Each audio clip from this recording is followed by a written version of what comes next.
Recording. Okay, it has started. I'm Toastmaster Mario, the Sergeant at Arms for today's meeting. To ensure the best experience for all the members who have joined our virtual meeting, here are some ground rules. Please make sure your visual devices and internet connectivity device is fully charged and are available to 2 to 3 hours with no interruption or disconnection. Please choose a quiet location to reduce the potential distraction to both speakers and other members. To help keep background noise to a minimum, make sure you mute your microphone when you are not speaking. Refrain from movements while camera is on during speeches. Stay seated and stay present. If you need to move, please stop the video. In case of an emergency, if you are exiting the meeting, please make sure to mute yourself and turn off your video. You can make it easier to focus on the meeting by turning off notifications, closing or minimizing running apps, and muting your smartphone. Ladies and gentlemen, please note, silence is a virtue. May I kindly request you all to take a moment and put all your mobile phones and other noise-producing devices on silent mode. Please keep your videos on during the meeting for the Sergeant at Arms or Zoom moderator to document by taking pictures during the meeting. For any questions, please raise or send it to the MC. Now let us all remind ourselves the mission and core values of Toastmasters International. The TMI mission: we empower individuals to become more effective communicators and leaders. The Toastmasters core values: integrity, respect, service, and excellence. With those core values, to call the meeting to order and preside, we have Toastmaster Monica Gupta, a school teacher, a full-time homemaker, and now a businesswoman. She has done it all. She is a master in computer application, a mother of 2 lovely kids, a proud member and current VP membership of C2A Toastmasters Club. She joined Toastmasters to regain her mojo in public speaking. Self-confidence is a superpower. Once you start believing in yourself, the magic starts happening, is her firm belief. Over to you, Master of Ceremony, Toastmaster Monica. Thank you, Chief Sergeant at Arms, for this lovely introduction. District 20 Director, Distinguished Toastmaster Mona Aloka, Program Quality Director, Distinguished Toastmaster Yasser Alkashar, Club Board Director, Distinguished Toastmaster Seham Mohammed, Event Chairperson, Toastmaster Vicky Walker, Division Directors, Area Directors, distinguished guests, fellow Toastmasters, ladies and gentlemen, a very warm good afternoon to you all. It's an honor to be present here among such a beautiful audience, and I am Toastmaster Monica Gupta, your Master of Ceremonies for today. I welcome you all to our Parliamentary Procedures, Club Constitution and Bylaws workshop presented by PQD team of District 20 powered by Division A. Parliamentary procedures facilitate harmony, fairness, and good faith in business transactions. Parliamentary rules take into account the often conflicted interests that develop during meetings, and they provide procedures that ensure decisions are made fairly. This parliamentary workshop is meant to be a how-to session on effective participation in a meeting run under robust rules of order. Robust rules of order and parliamentary procedures in general are intended to ensure that a decision-making meeting runs smoothly and efficiently. Everyone's rights are respected and no one's time is wasted. Let us now begin today's proceedings. I would like to introduce our timer for today, Toastmaster Alik Satyani. He is a chartered accountant and a dedicated member of the ICAP Toastmasters Club, arrived in Bahrain in May 2022, where he joined the field of investment administration. Beyond his professional pursuits, he is passionate about studying finance and investments, and he thoroughly enjoys engaging in sports. He firmly believes that change can be challenging at the outset and messy in the middle, but ultimately it leads to an awesome outcome. Please note that for all speakers, the timer will be displaying the red background upon completion of allotted time as per the agenda. For the presenters, the timer will be displaying the green, yellow, and red backgrounds as they reach their allotted time. Thank you, timer, Toastmaster Alik Satyani. I would like to invite our event chairperson, Toastmaster Vicky Walker. He is a chartered accountant by profession, and by passion, he is a violinist, gardener, Toastmaster, singer, cook, and the list can go very long. His favorite quote is, "Living is more important than making a living." He is living in Kingdom of Bahrain since 3 years, and to him, it feels forever. Please welcome with a warm round of applause Toastmaster Vicky Walker for his address.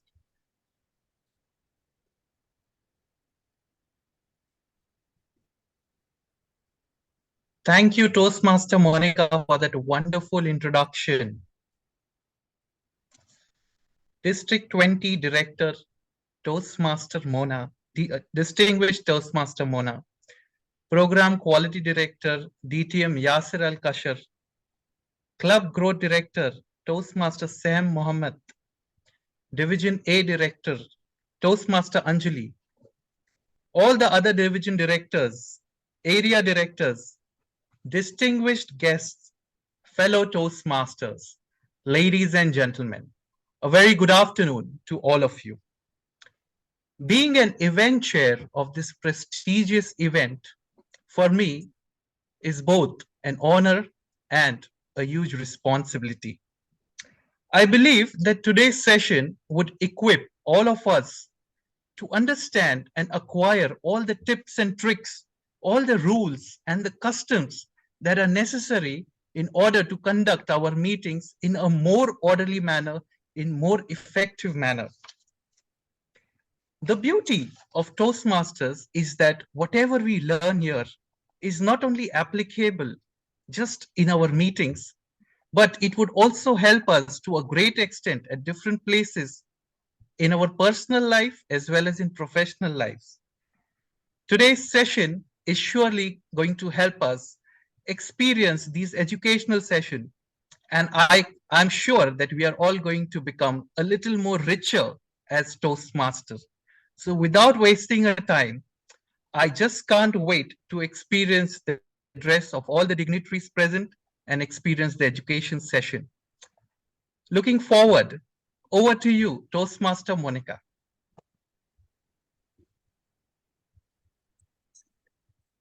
Thank you, event chairperson Toastmaster Vicky Walker.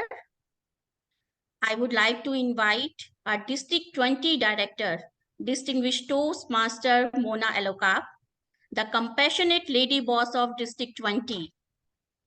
She is someone who always serves the district silently, yet empowering leaders along the way. Someone who practices optimism in the face of adversity without a care in the world. Her excellence in leadership still resonates through her journey in Toastmasters. Someone who demands excellence, which is very evident from her terms as an area director and division director, where she took her area and division to be the #1 amongst the areas and divisions of District 20. A weaver of wonder, our district director dreams big for the District 20 family members. Please welcome with a warm round of applause Distinguished Toastmaster Mona Alokab for her address.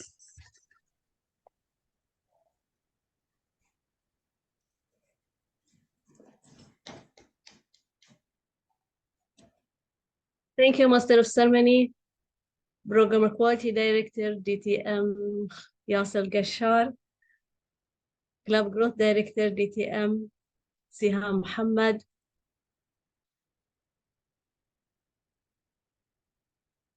International Director-elect, DTM Frank, International Director, Immediate Past, International Director, DTM Ali Shahbaz, Immediate Past, District Director, District 20 Director, DTM Khalid Abdullah. I can see also here our also past District Director, DTM Wafa Salman, past District Director 105, DTM Rania, Actually, many dignitaries we have here in today's training, which enrich our training, absolutely to enrich our training. Division directors, area directors, members, guests, a warm, enthusiastic welcome to all esteemed members, to all of you, and especially to our distinguished trainers who have gathered here for the parliamentarian and club constitutions workshops. Your presence is a testament to your commitment to excellence and your desire to enhance your understanding of parliamentarian procedures and club constitutions dynamics. I would like to extend our heartfelt gratitude to our dedicated trainers whose expertise and passion will undoubtedly enrich our learning experience. Your willingness to share your insights is commendable and deeply appreciated. As we embark on this educational journey and the opportunity to learn, collaborate, and grow together, and coming back to our operational principles, sustainable success, and a wow year, where we want everything to be wow. Anything that we are going to try to work on it, let us have it on a wow term, like whether it is in member level, club level, division level, area, district. Let us work in creativity. Let us try to bring and keep our members, retaining our members. These are the treasure of our district. 1 month to renew for the for the first renewal. We would love to have 100%. Congratulations for all the members or all the clubs who renew early bird. And again, we are looking for more renewals. Many of these workshops, many of these training, many of these creativity, many of these also the family environment we are seeking for to get restained, and we were looking for renewing. Add to this, we always love to extend our family, to get more new blood to our family, like when a mother or a family, they get a new baby. So with the new membership orientation, I can find that many members are joining our district this term. And this is the thing that we are looking for also. Keeping our members, bringing in new blood, newborn, this will lead to a sustainable success. This will help us to extend and stay sustainable. Once again, thank you for being part of this enriching endeavor. Let's mark the most of these workshops and create lasting impact. Thank you so much, and back to you. Thank you, District 20 Director, Distinguished Toastmaster Mona Lagab. I would like to invite our Program Quality Director, Distinguished Toastmaster Yasser Al-Kashar, yet another brother in the D20 family who not only envisions the district mission with supreme belief, but also works adamantly in achieving it. Everyone vouches for his absolutely sweet way with people, someone whose style of leadership is turning dreams and visions into reality. Always ready to serve and support and bring the best out in District 20 members. Someone someone who has a magnetic appeal in his leadership style, because of which he is fondly recognized. His feather in the cap moment was chairing the DTech 2021, which often retraces back to being one of his fondest memories in his Toastmasters journey. You know, a leader takes people where they want to go, but a great leader takes people where they don't necessarily want to go, but ought to be, and that is our dear PQD. Please welcome with a warm round of applause distinguished Toastmaster Yasser Al-Kashar for his address.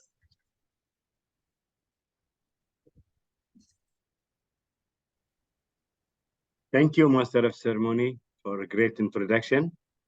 I thought it is somebody else, but thank you for that one, and especially on this day. I was lucky to have that parliamentarian training today, 1st of September. So thank you all for that. First of all, let me recognize the presence of our District Director, DTM Muna Al-Aqab, our Club Growth Director, DTM Saham Mohammed, and our International Director, my brother, DTM Frank. And thank you for accepting this to be part of it. I am so lucky today in my birthday. I have two international directors with us, DTM Frank, and also my mentor, my leader, brother, DTM Ali Shahbaz, present here. We have a lot of dignitary here, DTM Wafa Salman, Bas District 20 Director, and also DTM Rania from District 105 and Division Director, Area Director, and member of District 20. Thank you. It is amazing to have you all here today with attendings more than 74 members here. It is one of the most important workshops that we needed, especially for our club and for the ExCom and for the council meeting, how to deal with parliamentarian and how to do. And we cannot do any parliamentarian things and DTM Ali Shahbaz is not there, because he is the one who's teach us and help us on that one. Also today we have DTM Frank, our region international director from region 11. Thank you for accepting this, and a special thank to Toastmaster Angela for preparing, and Division A and the teams behind this work for the last maybe 3 weeks. We are working to prepare everything. So thank you for the whole team of Division A and the event chair team, Vivek, for great job. The good things, we will have it also on for Arabic parliamentarian on 16th of September. We will share with you soon, and we hope that you will learn. If there is anything we need to do it, please let us know, and we need your feedback. We are planning to have a great years with a lot of workshops, especially to educate our members, District 20, new member and old member. As a PQD team, we are trying to give a lot of workshops for our district. As usual, usually our District 20 having great leaders. I will not take a lot of time. Thank you for all people who's here attending this, and I hope that you will enjoy. Thank you, and back to you, Master of the Day. Thank you, Program Quality Director, Distinguished Toastmaster Yasser Al-Kashar, and wishing you a very happy birthday on behalf of District 20 family. I would like to invite our Club Growth Director, Distinguished Toastmaster Seham Mohammed, leading with a smile all the way through her Toastmasters journey. She is someone who walks the path of servant leadership with utmost pride and zeal, a person who dreams big and encourages all members to dream with her. District, division, area, club, You name it, she has supported and guided all. She is that type of a leader in Toastmasters who, even if there were no titles or positions, members would still voluntarily follow her. There is a whole lot of accolades to her name, but it wouldn't do justice to her at all. Please welcome distinguished Toastmaster Seha Mohammed with a warm round of applause for her address.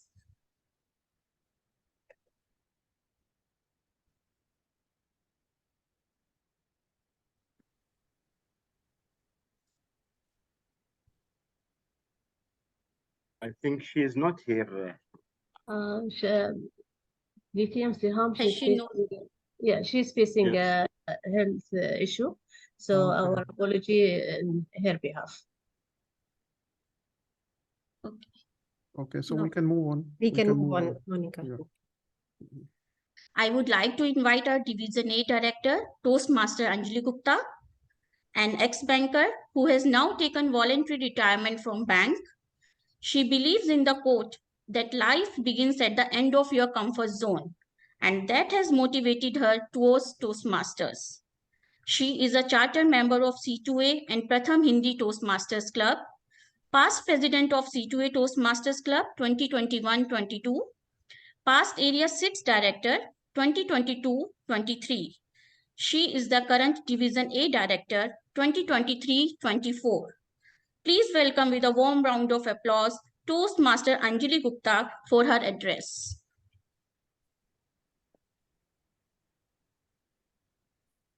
Thank you, our charming Master of Ceremonies, Toastmaster Monica, for such a warm welcome. I extend my warm greetings to our dear District Director, Distinguished Toastmaster Mona Alquam, brother, and a very happy birthday to Program Quality Director, Distinguished Toastmaster Yashir Al-Kashar, and in absentia, our CGD, the ever smiling Distinguished Toastmaster Seham Mohammed, our international directors who have joined us from beyond District 20, all the distinguished guests, fellow Toastmasters, a very warm good afternoon to you all. I'm glad to see so many faces today joining us. Parliamentary procedures is an essential skill for everyone who wants to be an effective leader or a participant in meetings. This workshop is going to help us equip us with tools which will help us in making effective meetings and make effective choices. I would like to thank our international directors, DTM Frank, Distinguished Toastmaster Ali Shahbaz Ali, for taking up the two workshops and enriching our members with their knowledge during this workshop. And with this, I would like to thank the District 20 PQD team for helping us, supporting us for the last 3 weeks in getting together all the workshop for the workshop, and my Division A team in putting together this workshop. Thank you so much. With this, I'm going to hand over controls back to our charming Master of Ceremonies, Monica Gupta, for further proceedings. Thank you. Thank you, Division A Director Toastmaster Anjali Gupta. Let's move on to the educational session. First session for today's evening is the Parliamentary Procedures Workshop presented by distinguished Toastmaster Frank Suro, a veteran in parliamentary procedures. He is a businessman whose mission is to develop and support leaders with vision, leaders who are authentic in their interest in people and their challenges, and leaders with the courage to do what needs to be done to avert these challenges. A dual member of the Entrepreneurs Club and Lavinia Toastmasters and Anglo-Francophone Club, Frank is a distinguished Toastmaster and a past region advisor. He is the newly elected International Director for Region 11. Please welcome with a warm round of applause distinguished Toastmaster Frank Suro to conduct the workshop. Thank you very much, Madam MC, fellow leaders across Region 11. It's a privilege to be with you this afternoon, an afternoon that, in my view, should never have happened, because I joined Toastmasters to be a world champion of public speaking. That's all I wanted. And how I ended up here is a very long story for another day. But I remember attending my very first district council meeting. And at that meeting, I just admired how that meeting was being conducted. And I just said to myself, one day when I grow up, I want to run an event like this. And when I later grew up, I later discovered that the secret to running such a flawless, eloquent meeting that I attended that day lay in this session that we're doing here today, which is a session on parliamentary procedure. And so I hope that in the next half an hour or so, I will be able to share just some basics that inspire you to run efficient events in your club, in your professional spaces, wherever you need to run a professional meeting. I'm just going to ask for sharing rights so that I can put up the presentation. But whilst that comes up, I was very happy to hear the MC share some ideas already on why we need to consider parliamentary procedure. And I think parliamentary procedure are a set of rules and guidelines that you and I can use to run efficient meetings. Now, the good thing about parliamentary procedure is we're already setting the rules of engagement before we get into any particular meeting to say, this is how we're going to handle this situation when it comes up, which is where a lot of the order comes from when we are trying to make things work. And so, thank you so much for the rights. I hope you can see my presentation. One of the first reasons that were stated, which is quite correct, we go through, the trouble of doing or running meetings through parliamentary procedure so that we conduct business in an orderly and smooth way. Wouldn't you like that? I heard earlier, sometimes the reason why people don't like to come to meetings is because they don't start on time, they don't end on time, and everything in between is a waste of time. And parliamentary procedure is there to help us have that order and effectiveness that makes us want to actually come to meetings. But parliamentary procedure is also there to protect the rights of the majority to decide. In the majority of cases, in parliamentary procedure, there are rules, and as you shall see later, that govern how much of the assembly or of the meeting is required to make a decision. And in most cases, the majority decides. But whilst the majority decides, parliamentary procedure also protects the rights of the minority to be heard. We may not always agree on matters, and in fact, what's good for the majority may still be disadvantageous for the minority. And it's always important for the assembly to actually know about some of these things that can make something major work. For me, I wish my national leaders in 1 year, when a coalition government was formed, I wish our government had used parliamentary procedure, because there was one technical element, because they had agreed that the two main leaders, one would be prime minister and the other would be president.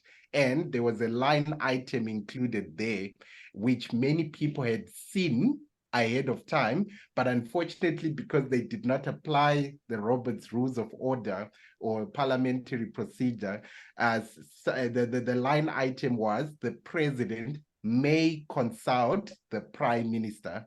And that was something that would be used politically to the president's political advantage, because when someone says the president may consult the prime minister, it does not say should or must. So it was not instructive, and this would define how this coalition government would proceed and the success of it thereof.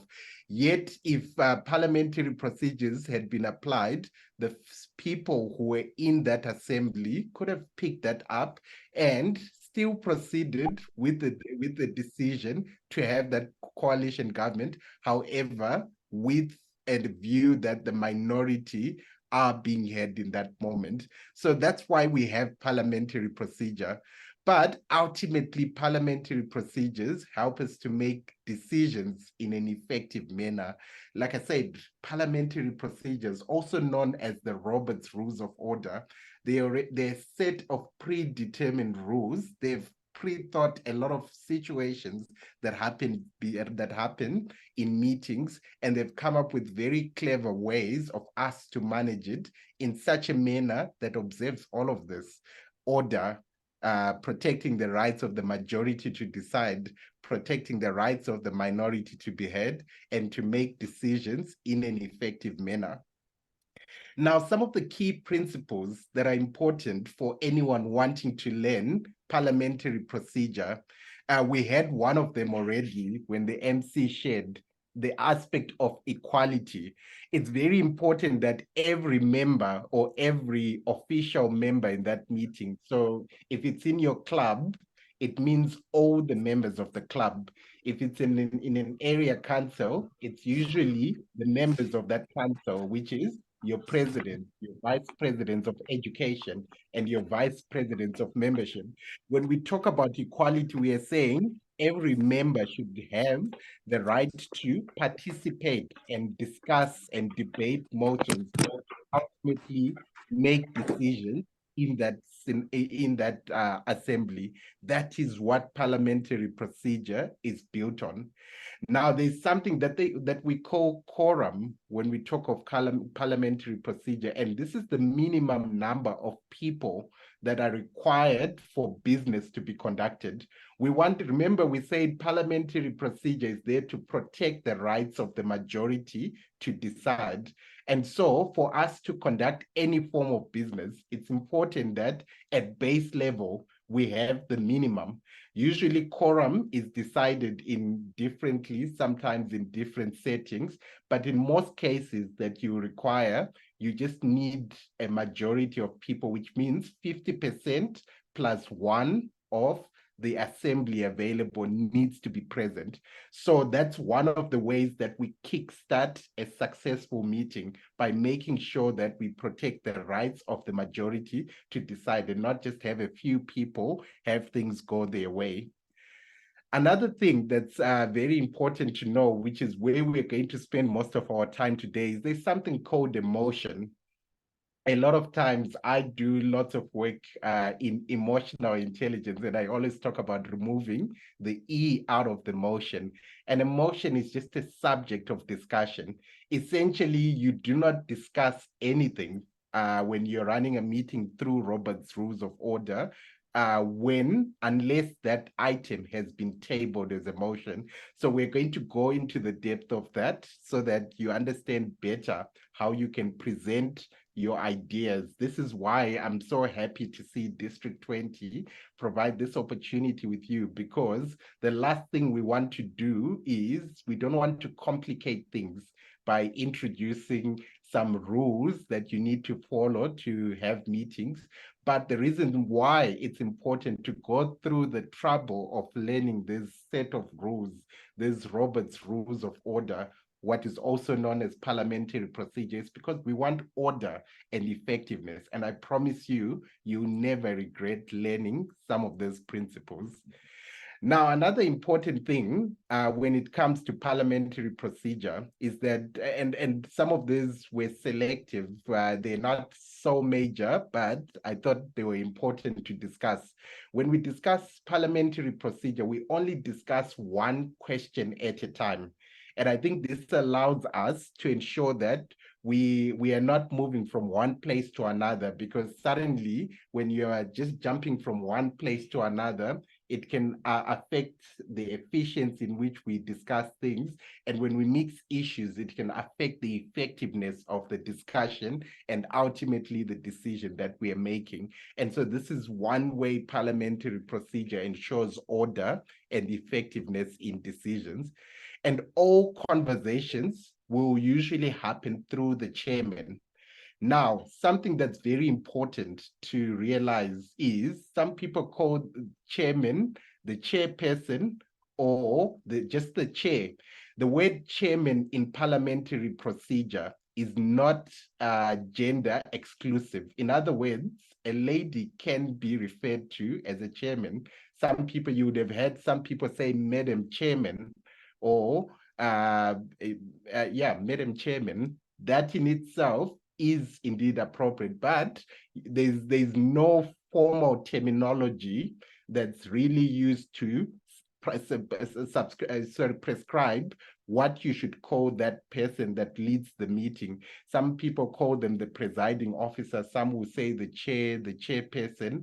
You can use whatever the name, but the important principle here is that all conversations will happen through the chair, and unless the chair has recognized you, you cannot speak. That's how we maintain that order.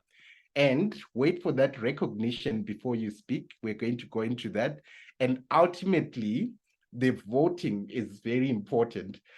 Different decisions or different decisions that are going to be made through parliamentary procedure will usually require different voting elements. There are certain votes that require a 2/3 majority, while some require a simple majority. And we are going to talk about some of those things here today.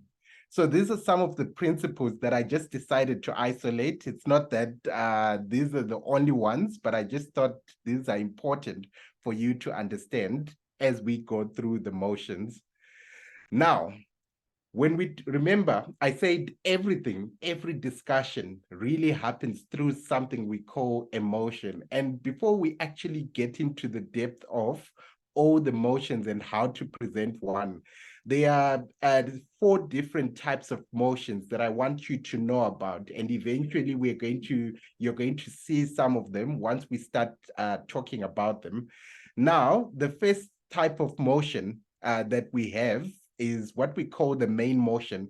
This is the regular proposal that a member puts through for discussion. So someone can say, I move that these workshops happen weekly, maybe because they're excited about having these workshops. And so someone can move that these workshops are presented weekly, and every member has the right to present whatever it is that they have on their mind. So this is what we usually call the main motion, and these are what are usually considered for discussion. However, we've got something we call a subsidiary motion. Now, subsidiary motions are motions that relate to the main motion, and they affect how the main motion is going to be discussed.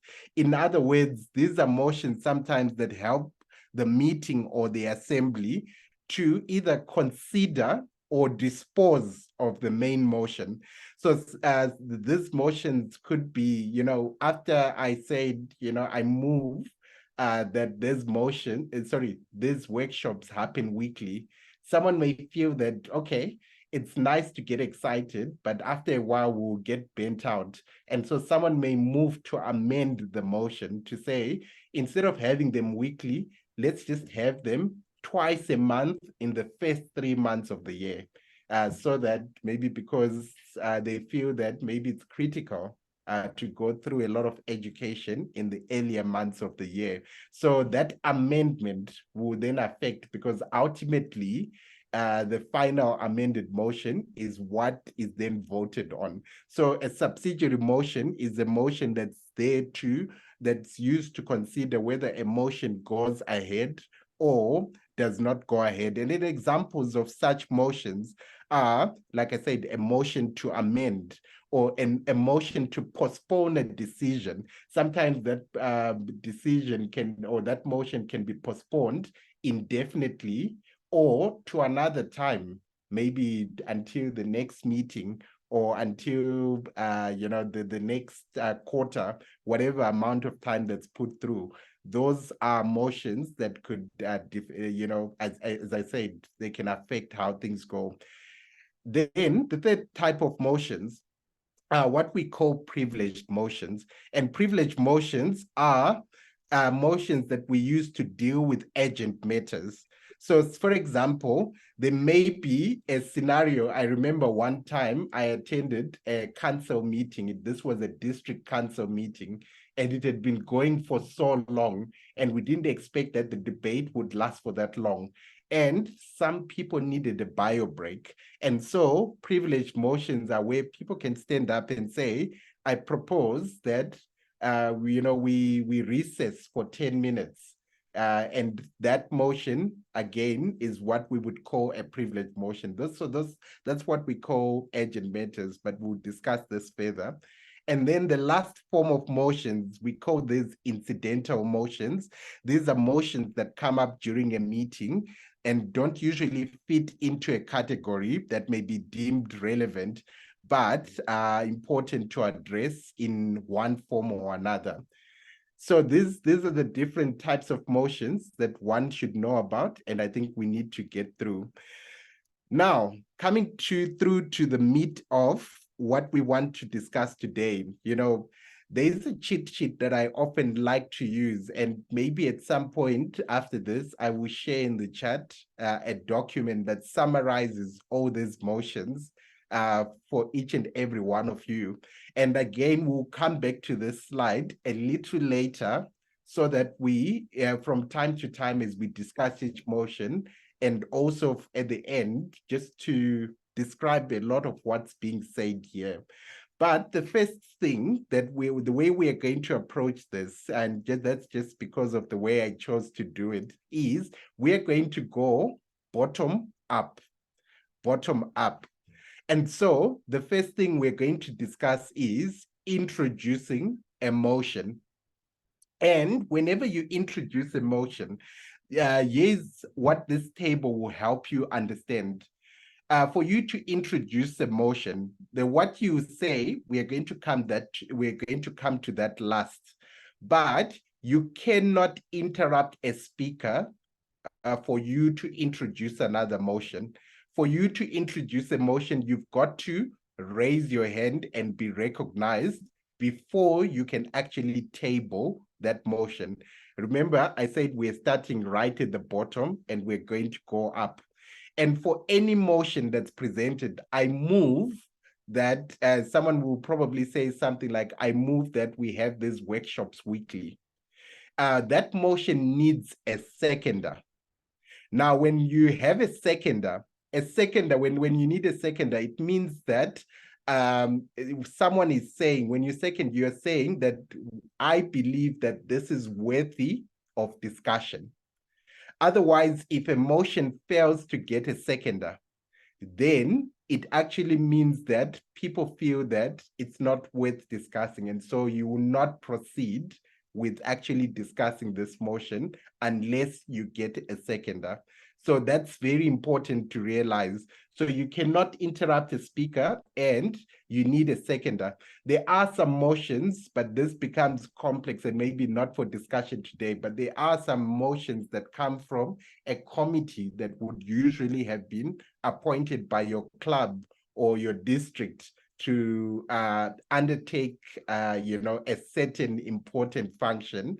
Sometimes those motions don't need a seconder because already the fact that a committee was formed talks about the significance and the importance of actually going through that motion. Now, a normal primary motion or the business motion that we're talking about is debatable. This is how we put something up for subject. And it's also amendable, meaning that if I don't like how a motion sounds initially, I can actually, amend it in some way. And at the end of the day, a vote is required for you. For that motion to pass, you usually just need a majority of the people in the meeting. In other words, 50% plus one of the people that are constitute a quorum in that meeting to actually do that. Now, I realize that I've said a lot of things in a few moments. Remember, we said initially, we spoke of one of the key principles for us to have a deciding meeting or a meeting where we can deliberate.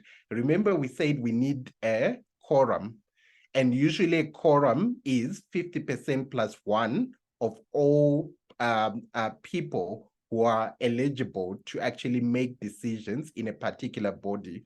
So that could be, we spoke earlier about, your club. So for your club to make decisions, if your club is 20 members, share with me in the chat, how many people would we need if we need a majority? If your club is 20 members, how many people do we need for a quorum? 11, right? And that number is 50%, which is 10 plus 1. So awesome. Now let's assume we just made quorum. There are 11 people present. How many people do you think we need to get a majority, that majority vote that they say we need to make a decision? So I've introduced the motion, and I would like, now we've debated the motion and we've got everything. How many people do you think we need to vote if we just made quorum? In other words, there are 11 people in the room. How many people do we need to get that vote to pass?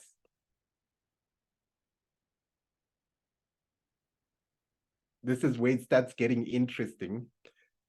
Now, who would like to share with us? Who would like to share with us? I see there's two main numbers, 6 and 7. How do we determine majority? Anyone want to share? Anyone want to raise their hand and defend either the 6 or the 7? I think 70% of the voting member. Sorry? 70% of the voting member can be made the decision. But we just said we want a majority, and a majority is usually 50% plus 1. 50% plus 1. So how did we calculate? And so what's the actual answer here? 7. 7. We can't have Okay. 6.5%, so 7. Okay, beautiful, beautiful, beautiful. So in other words, you need 50% plus 1. So remember the fact that you've got 11 people, right? And again, you can't have 6.5 people, but you also need a minimum of, you need to meet the minimum. You need 7 people for that majority to actually count. So again, we're not going to make a vote here. According to Robert's Rules of Order, we won't have to debate in this meeting whether we need 6 or 7 people. This is a predetermined, one of those predetermined rules that Robert's Rules of Order give for us. We need a majority, which is 50% plus 1.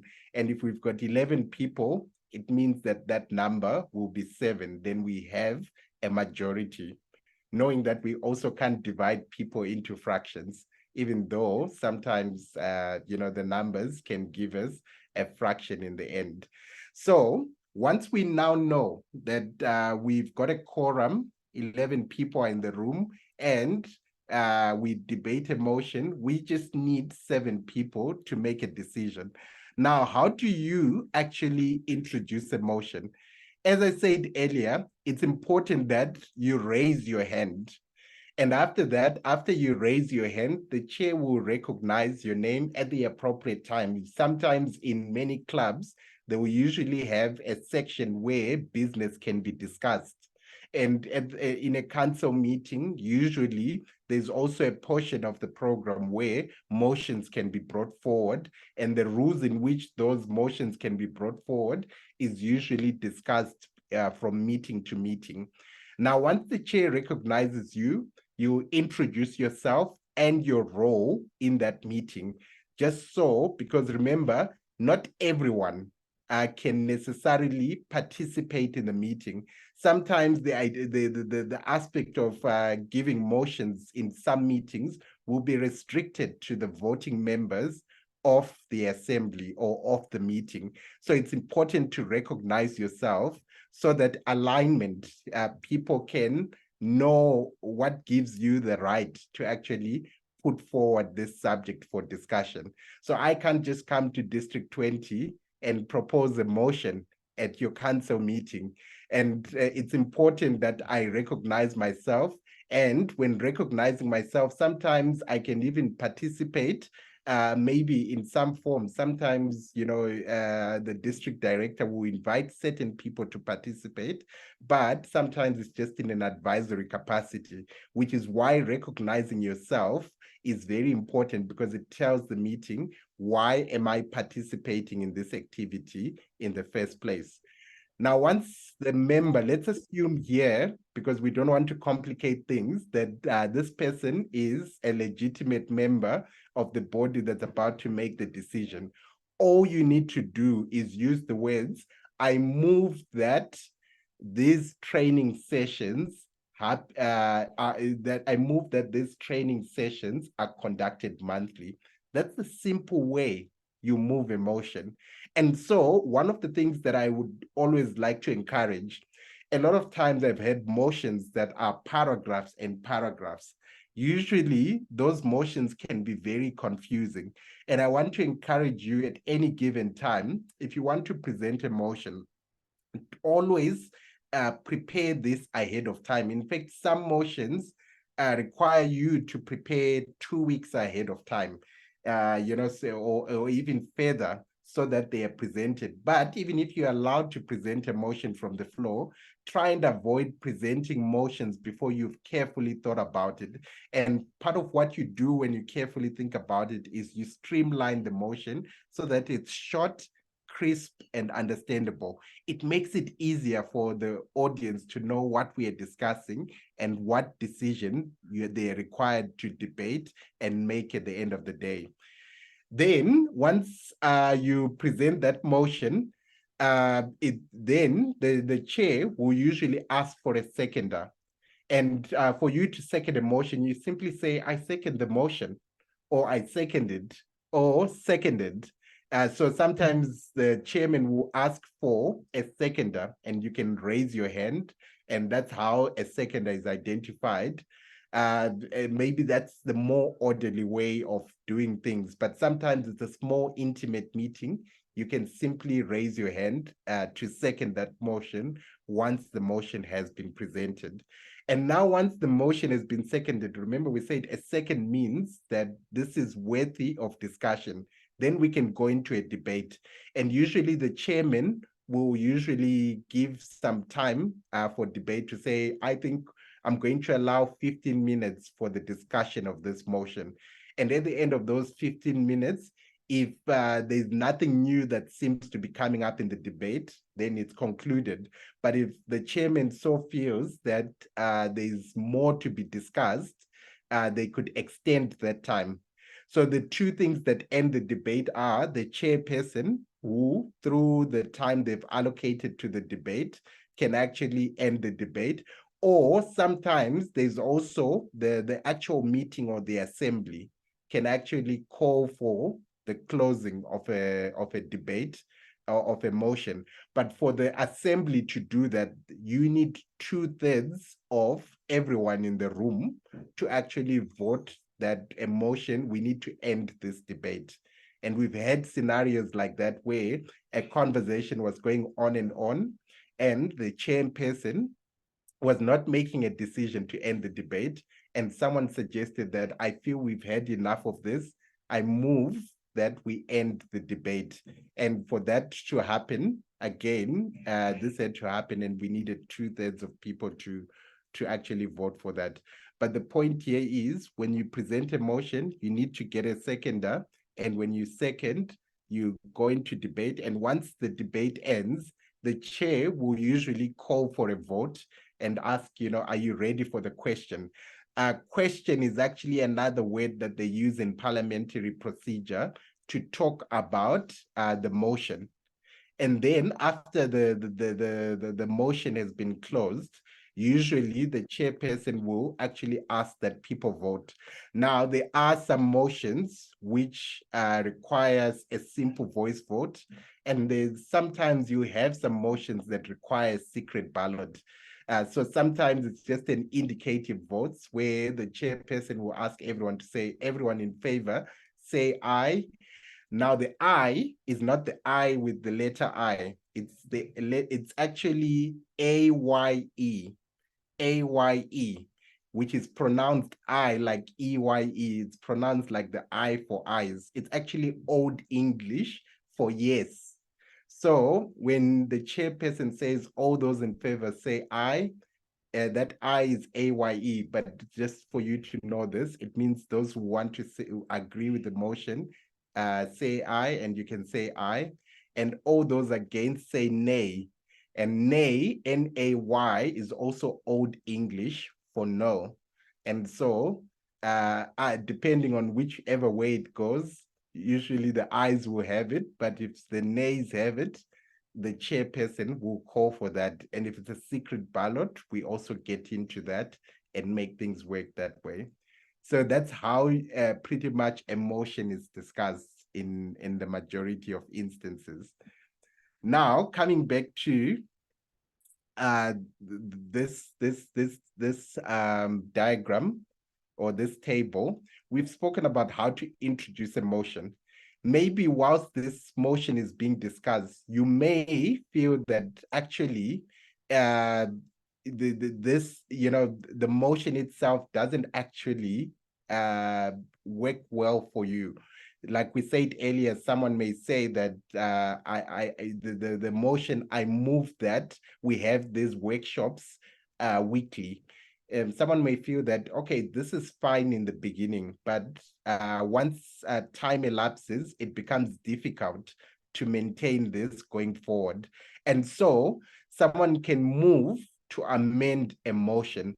And when you want to amend a motion, you do not also interrupt a speaker. In fact, in most of these motions, you see you can't interrupt a speaker in all of these motions. So we'll actually skip this for the future. But when your turn comes to speak, you raise your hand, you're recognized, and you can come and say, okay, we can have this weekly, but only in the first 3 months of the year when a lot of training is required. So remember, we said the initial motion was, I move that we have these workshops weekly. So someone can come and say, I want to amend this. I move that this motion be amended to the weekly for the first 3 months of the year. And suddenly that amendment needs someone to second. And a seconder means that someone is saying, yes, I believe that this amendment is worthy for consideration. If the motion does not get a seconder, it means that that amendment is not worthy for consideration and discussion. It won't go through. And then once that you find a seconder, you start debating that amended motion. So it is as debatable and amendable too. You can also amend an amended motion. And sometimes that's also something that goes through. And for an amendment to carry, you actually need to vote on it. Once someone votes for the amendment, the vote needed to pass that amended motion is you also need a majority of the vote, which we've already established. Then the next step is, the next motion that we have here is, postpone the consideration of a motion. Now, again, you can't interrupt a speaker when you want to move for the postponement of a matter.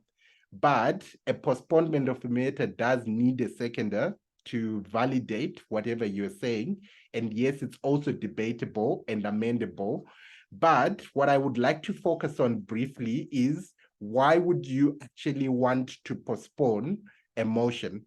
Sometimes you may feel that there hasn't been enough time for the meeting to consider. Maybe the meeting was not given all the details that they need, and they need more time to consider a motion. So you can postpone that motion definitely until the next meeting, which probably would have allowed all members to consider all the facts.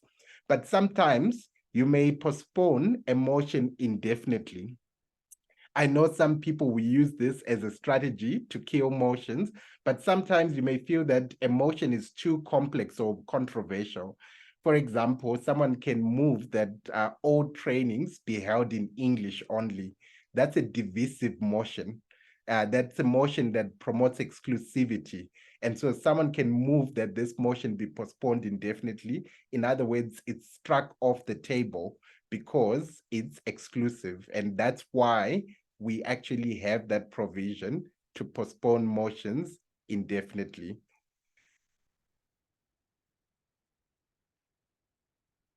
Okay, right. Then there's also that motion to end a debate, right? And the motion to end a debate, the formal way to propose the end of the debate is I move the previous question.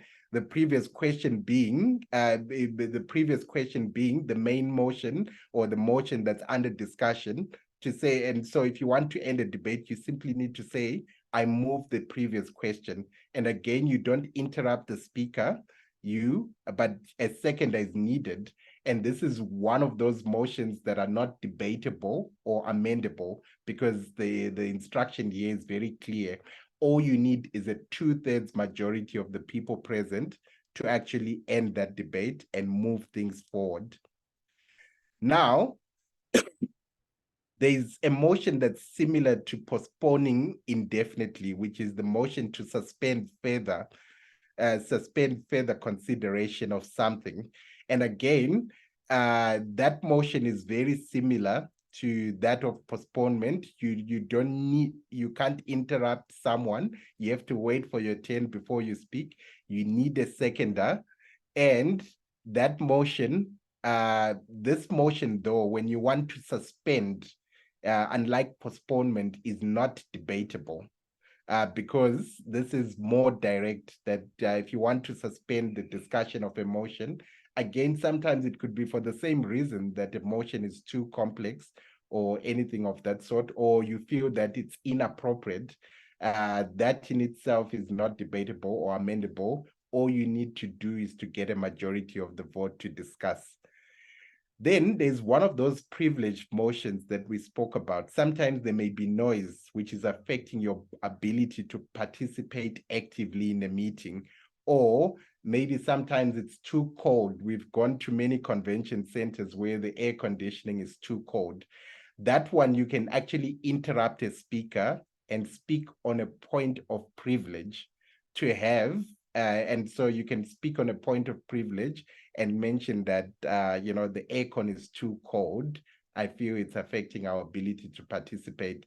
And the chairman will read the room and decide whether, the aircon needs to be, maybe the temperature needs to be increased or decreased if it's become too hot. And that's just how it works. So this is one of those motions where you can interrupt someone because it's a noise or something, and the chair would decide and make sure that whatever it is that you rose on is sorted.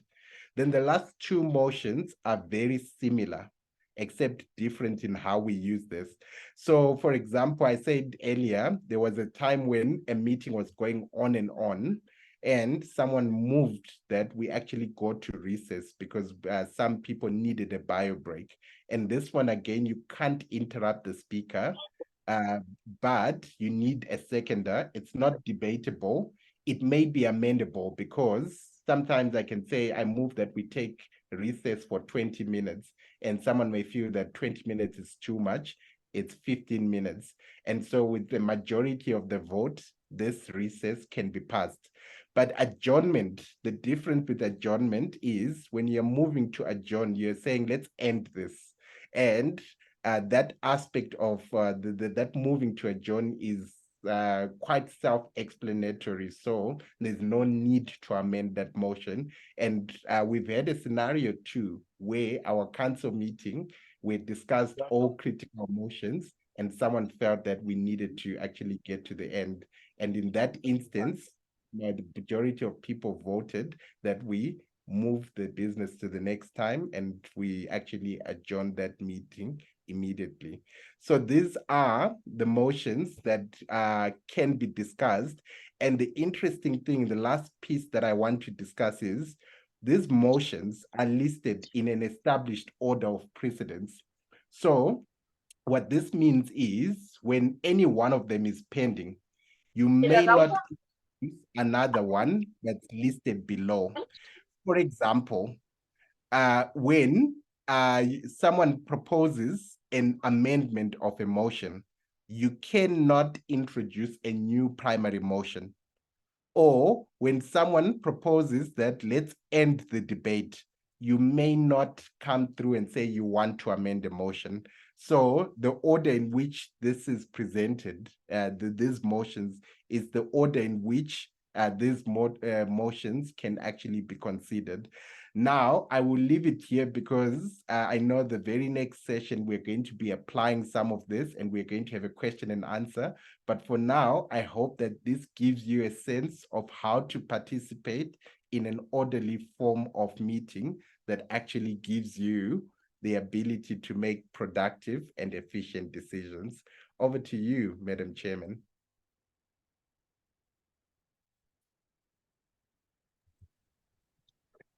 Thank you, distinguished Toastmaster Frank Suro, for conducting the Parliamentary Procedures workshop. Let's move on to the second part of the educational session, the Parliamentary Procedures in Action by Toastmaster Muhammad Ali Yusuf. He started Toastmasters journey in 2018, became a member in Jan 2019 with BAPCO Toastmasters Club, and remained active since joining. Have taken different ExCom roles in the club, such as VP Education, President, and currently VP Education. In this workshop, Toastmaster Muhammad Ali Yusuf is playing the role of President of XYZ Toastmasters Club, and he is conducting a business meeting with his club members. I request all the attendees to please close your videos. The screen of the participants of this workshop and the timer will be on in gallery mode. This will ensure the best experience of the coming workshop.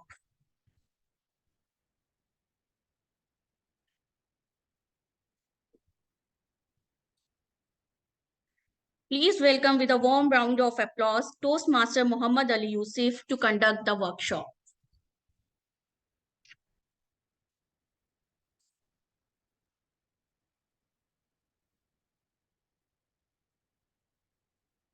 Sergeant at Arms. Good evening, fellow Toastmasters and welcomed guests. Welcome to the meeting number 400 of XYZ Toastmasters Club. Please observe the following instructions. Mute your audio pickup when you are not speaking. Request all the speakers during the meeting to pin the timer. And please let me know if you have any technical assistance or you need any technical assistance during the meeting. Now, please welcome our club president, Toastmaster Mohammed. Good afternoon, Sergeant at Arms. Thank you. Good afternoon to fellow Toastmasters, members of XYZ Toastmaster Club, and all the distinguished guests. I call meeting number 400 to order. Before we start, let us ask our Vice President Education, Toastmaster Aisha, whether we can adopt the agenda as it is. Are there any changes to the agenda, Toastmaster Aisha? Mr. President, there is no amendments and all role players are present. Thank you, Toastmaster Aisha. Are there any objections? Going once, twice, 3 times. If there are no objections, we will adopt the agenda as it is. So let's move on. to the business session. Secretary, Toastmaster Priyanka, can you start by confirming having quorum? Mr. President, according to the club's record, we have 26 members. And in order to achieve the quorum, we need 50% plus 1, that is 14 members. And the number of members present here is 17. So over to you. Thank you, Toastmaster Priyanka, Secretary of the club. Let's proceed by reading the minutes of the last meeting. Secretary. Mr. President, the minutes were shared by email to all members and no comments received. Sorry, Mr. President. My name was misspelled. It must be amended. Toastmaster Dalia, thank you for highlighting this mistake in the minutes of meeting. I would request someone else to second a motion to raise a motion to correct the name of Toastmaster Dalia in the minutes of meeting. Are there any other objections other than that? If not, please raise a motion. Anyone to raise a motion to amend the minutes by raise of hand? Toastmaster Clifford. Mr. President. Yes. I propose to approve the minutes of the previous meeting with the amendment mentioned to the name of Toastmaster Dalia. Thank you, Toastmaster Clifford, for moving a motion to amend the minutes. Anyone to second it? I second. Who seconds the motion? May I know? Please raise your hand. I second the motion. Toastmaster Saleh. Toastmaster Saleh, you are seconding the motion. So thank you, Toastmaster Saleh. Let's vote for the motion. All in favor of amendment of adopting the motion to do the amendments to the MOM, please raise your hand.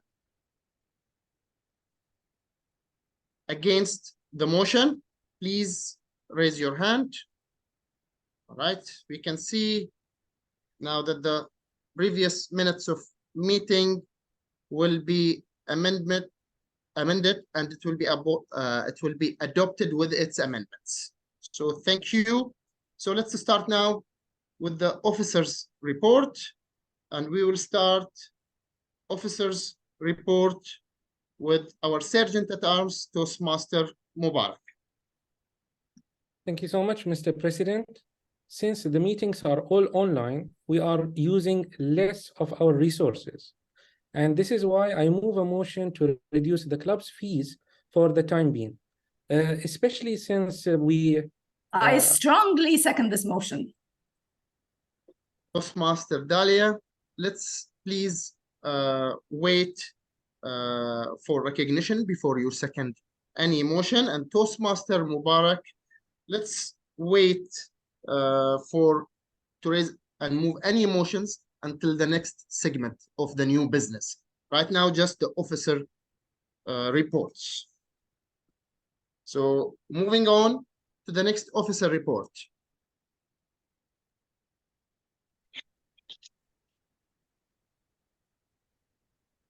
Thank you, Mr. President. Based on the resignation of the former treasurer, a notice was sent to all the members of the club, and only one person has come forward for the position.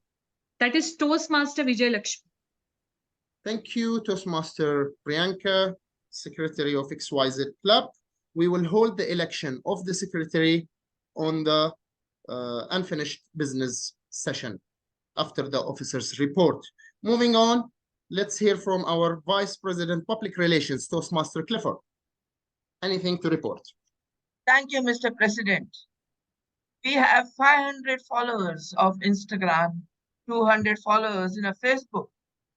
And last week, we released the club newsletter. Thank you to all the members who contributed to the newsletter.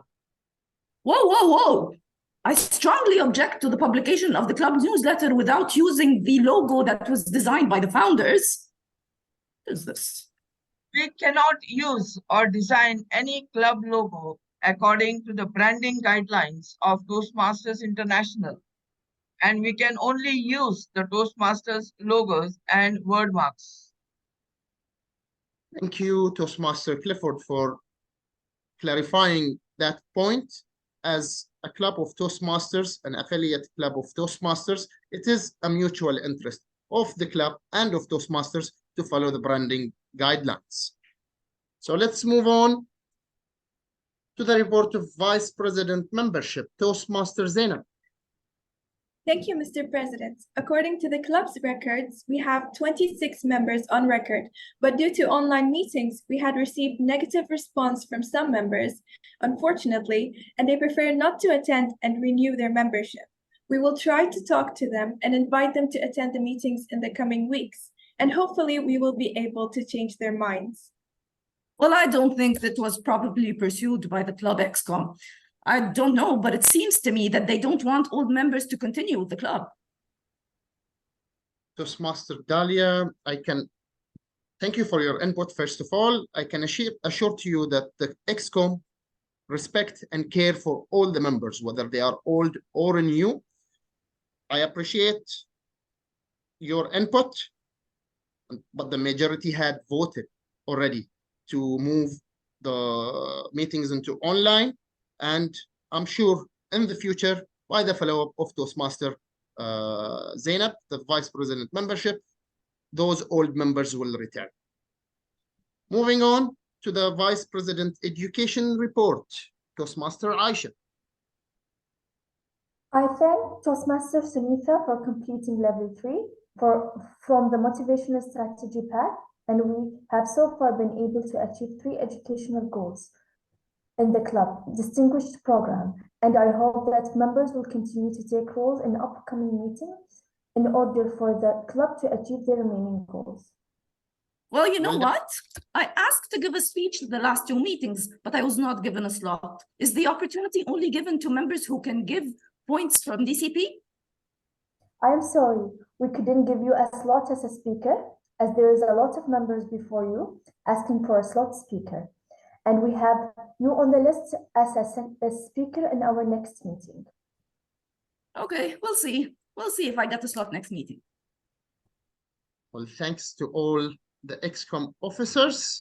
Now we can move on to the unfinished portion of the business session. So we will start as announced in the previous meeting and as reported by the secretary, the treasurer has resigned from his position, and now the treasurer became vacant. And I confirm that the secretary has sent an email to all the members to receive nomination for the role of secretary, and only one nomination we had, which is for Toastmaster Vijaya Lakshmi for this position. I discussed this position with the chairman of the nomination committee of last year, and we both found that she is qualified for the role. We acknowledge that she is the ideal candidate for this position. So now we can hold the election for this position. I will ask 3 times in the absence of any other candidate for this position, election of Toastmaster Vijaya Lakshmi as the club's treasurer. No, I object. I object to this nomination. I don't think Toastmaster VJ is a suitable candidate because when I held the position of treasurer previously, she was always late in paying membership fees. No, that's not true. I object to this statement. Let's hold on those side discussions.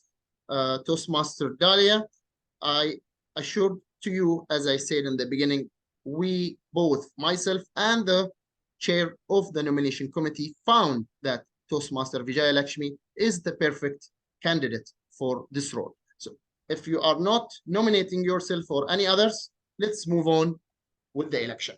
So I will continue the election now. Is there any other candidate from the floor?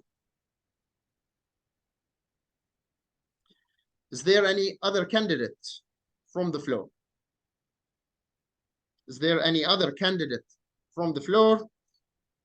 Since there are no other nominations, I close the nomination. And as there is only one candidate for this position, I announce the election of Toastmaster Vijaya Lakshmi in the post of Toastmaster Club XYZ Secretary.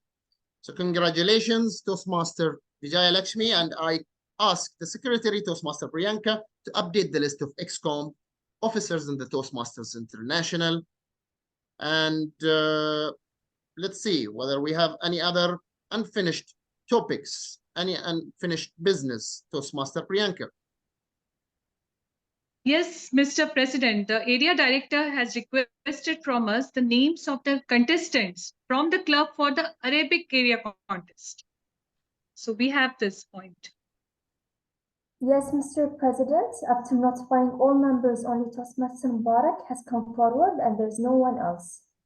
Wait. Why should we nominate any member for the Arabic contest? We're an English-speaking club.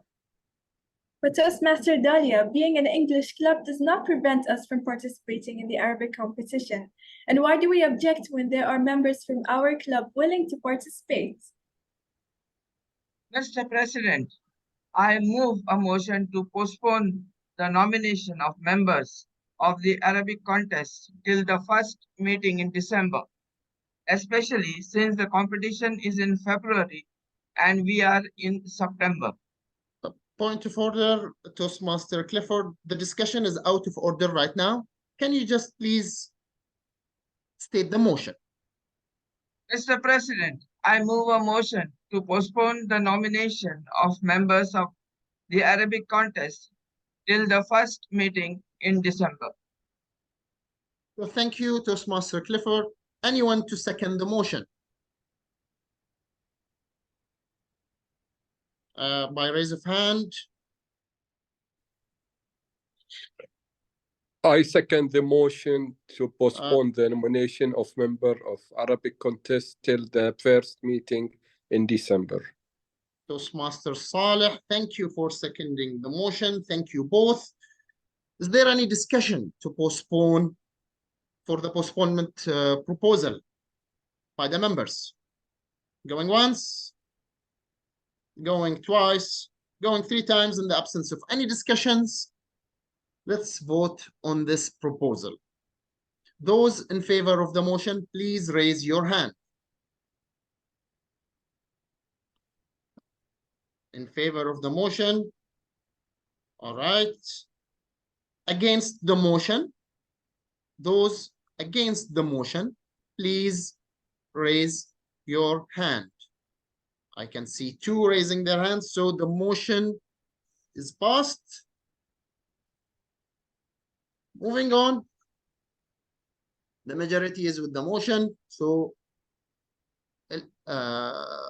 the nomination for the Arabic contest will be postponed till 1st of December. Is there any other?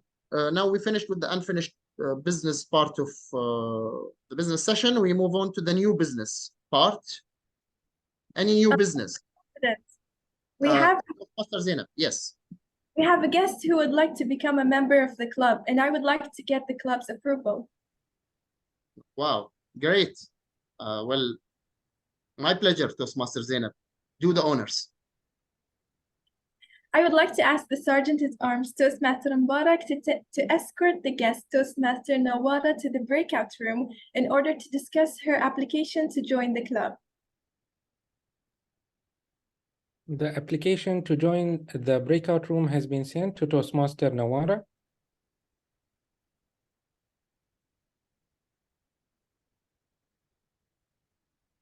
So our moderator, can you move the guest, Toastmaster Nawara, to the breakout room?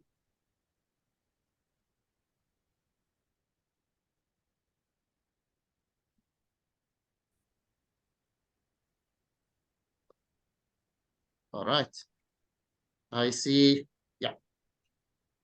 Toastmaster Mubarak.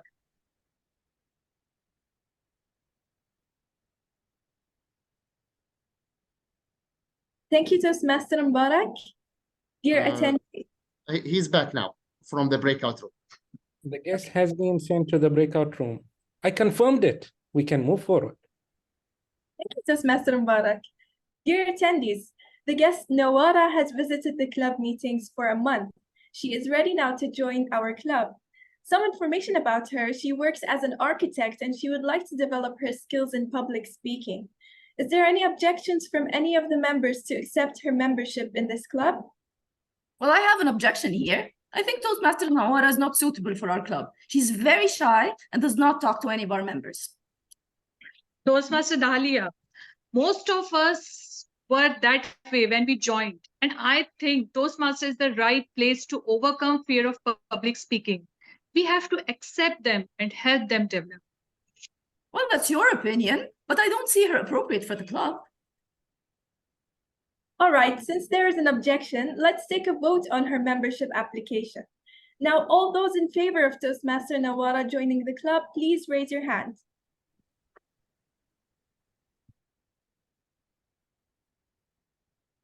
Thank you. You may lower your hands. Now, all those against the favor of Toastmaster Nawara joining the club, please raise your hand. Since the majority are in favor of Toastmaster Nawara's request to join, I now invite the Sergeant at Arms to bring her to the main meeting room.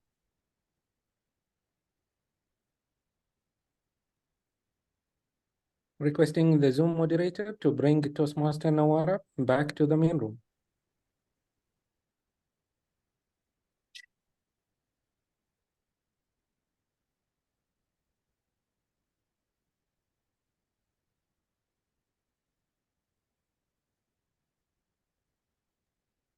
Let's wait for Toastmaster Nawara to be back.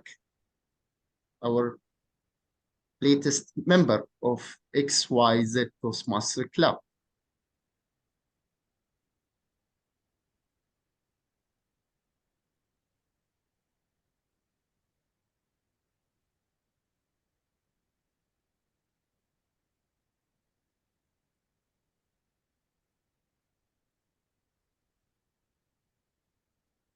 Think she's still there in the breakout room?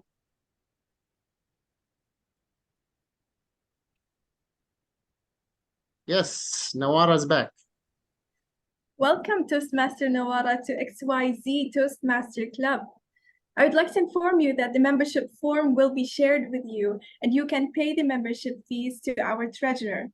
And we are excited to organize an induction ceremony for you during our next meeting. So thank you very much, and over to you, Mr. President. Thank you, Vice President, Membership Toastmaster Zainab Hassan, for conducting the election very swiftly.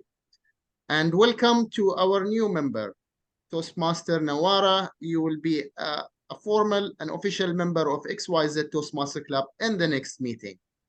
Moving on, is there any new business? Yes. I move a motion that we use a software other than Zoom for our meetings. Thank you, Toastmaster Dahlia. Is there anyone to second the motion of Toastmaster Dahlia? I second the motion. Thank you, Toastmaster Nawara. Unfortunately, you are still not a member of the club, even though we voted for you. Only members who are in good standing of the club can second the motion. Anyone else to second the motion? I can see both Toastmaster Saleh and Toastmaster Aisha to second the motion, so the motion is seconded. Thank you both. We have a motion to use a software other than Zoom to conduct our meetings. The proposal has been seconded. So let's move on the discussion part. Let's hear from two members who are with the motion and two members who are against the motion. And let's start with Toastmaster Dahlia. Would you start? Mr. President, allow me to start.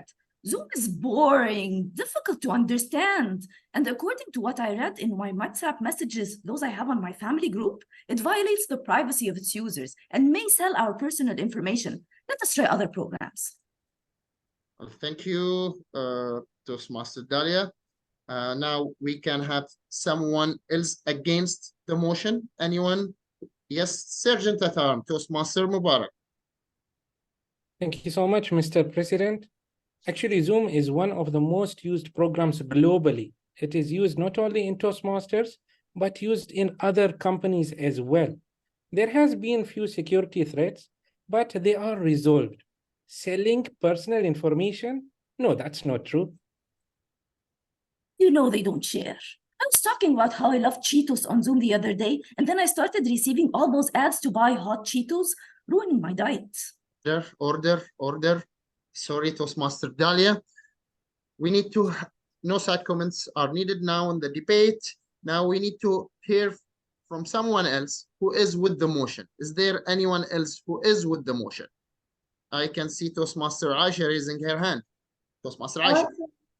I want to add, Mr. President, I think Zoom is expensive and now there is more than one program that competes with it at a lower price. So thank you, Toastmaster Aisha. Is there anyone who is against the motion? By raise of hand, I can see Toastmaster Priyanka. Yes. Thank you, Mr. President. I would like to speak against the motion. Please note that we receive 50% discount from Toastmasters for using Zoom. So using Zoom is cheaper option than others. Thank you for your input, Toastmaster Priyanka. As we had 2 rounds of discussions, I would like to start the voting, close the debate and start the voting. So those who are in favor of the motion, please raise your hands. Those in favor of the motion, I can see 2 hands raised. Thank you. You may. Yes. Now we move to the members who are against the motion. Please raise your hands. You can see that the majority are against the motion. So the motion is defeated. Let's move on. Is there any other business from the floor? Toastmaster Sergeant at Arm, Toastmaster Mubarak. Yes. I move a motion to reduce the club's fees. I strongly and wholeheartedly second this motion. All right. Let's hear from. Now we have a motion which is on the floor.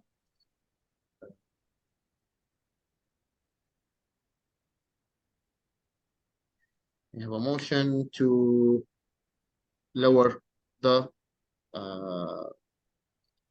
costs of membership. So let's have a debate.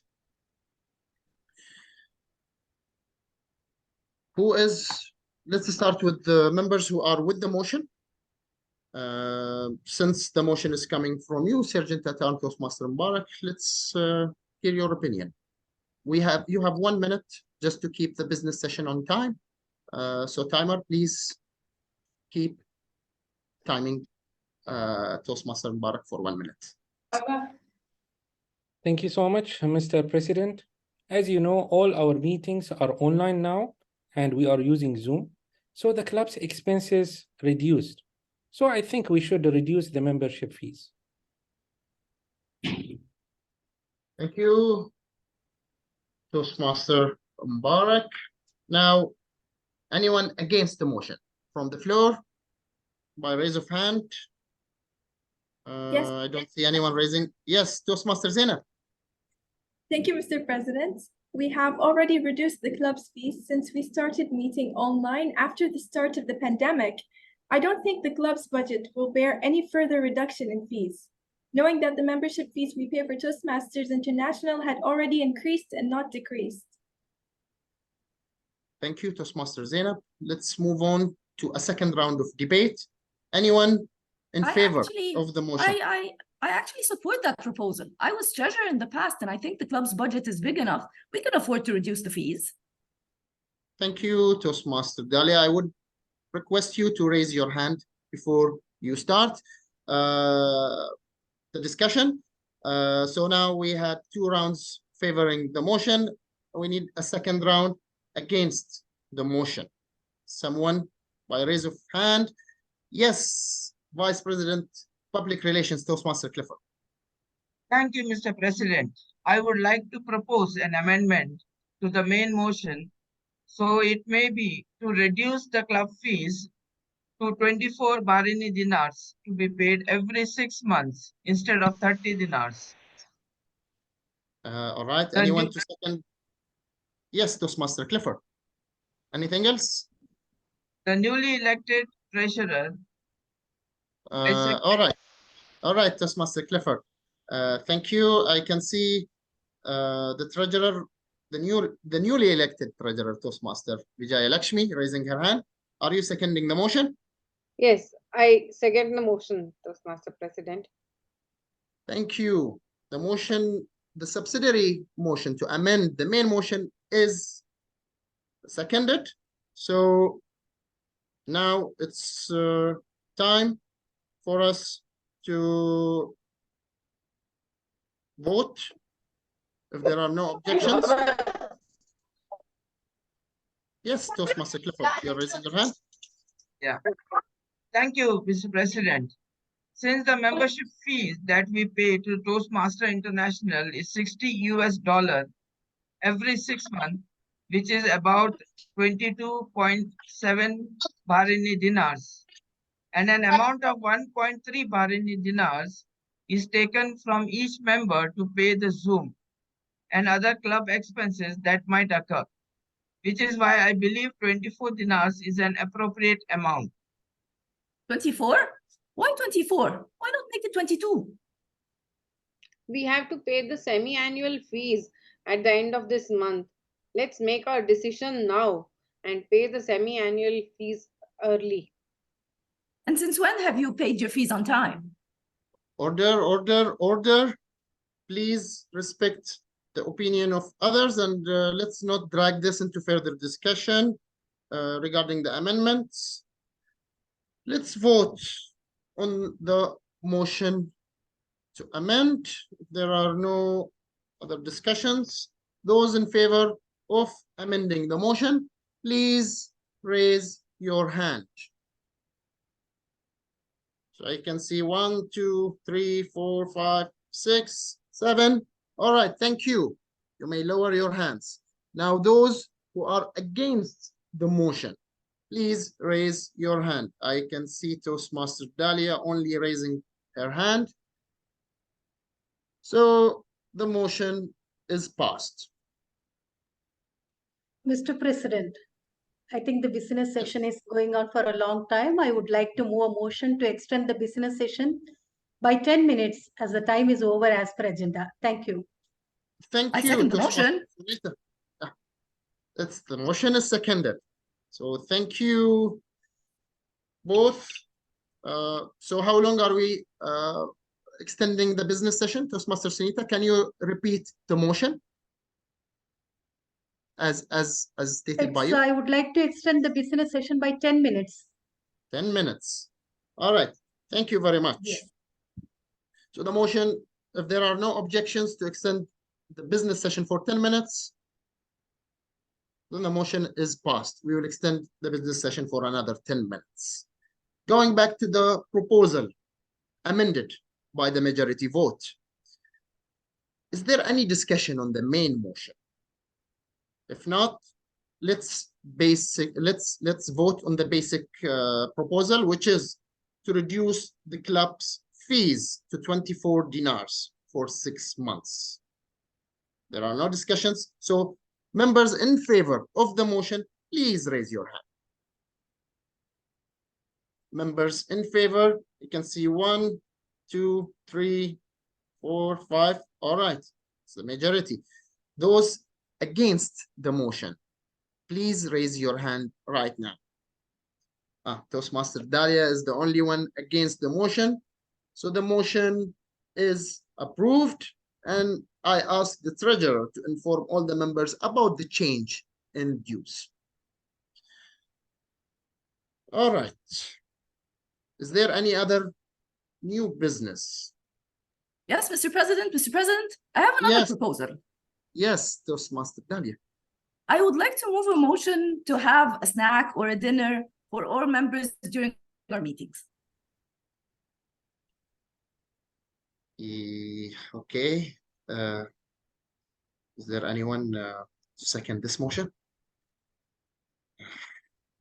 Going once, twice, three times. I apologize, Toastmaster Dalia, but the motion is dropped as it is not seconded. What? Strange. No one seconded this motion. At least you can give me a chance to explain it. Sorry, Toastmaster Dalia, the motion is dropped and we will discuss it in private. We'll review it in the future meetings. No, this is not right. I was thinking about everyone's interest. Toastmaster Dalia, I'm sure everyone have their own opinion. They are entitled to. I'm sure you had your own opinion, but let's move on. Well, no, not before I say my opinion. I think the club's ExCom are dictators and do not listen to any of the other members' opinions. Mr. President, I cannot take it anymore. I would like to move a motion to expel Toastmaster Dalia from the club because she always causes a problem for club members and does not respect others. I strongly second this motion. I second this motion as well. Count me in as well. I third the motion as well. Point to order. We cannot take a hasty decision according to the rules of the club. The member must be referred to a disciplinary committee, after which the committee submits its report to the club, and accordingly the decision is taken. Well, in that case, I move a motion to refer Toastmaster Dalia to disciplinary committee. This doesn't scare me one bit. I strongly second the motion to refer her to some court. Oh, sorry, the disciplinary committee. Well, thank you for all of this discussion. We have a motion on the table. Is there any discussion on the proposal to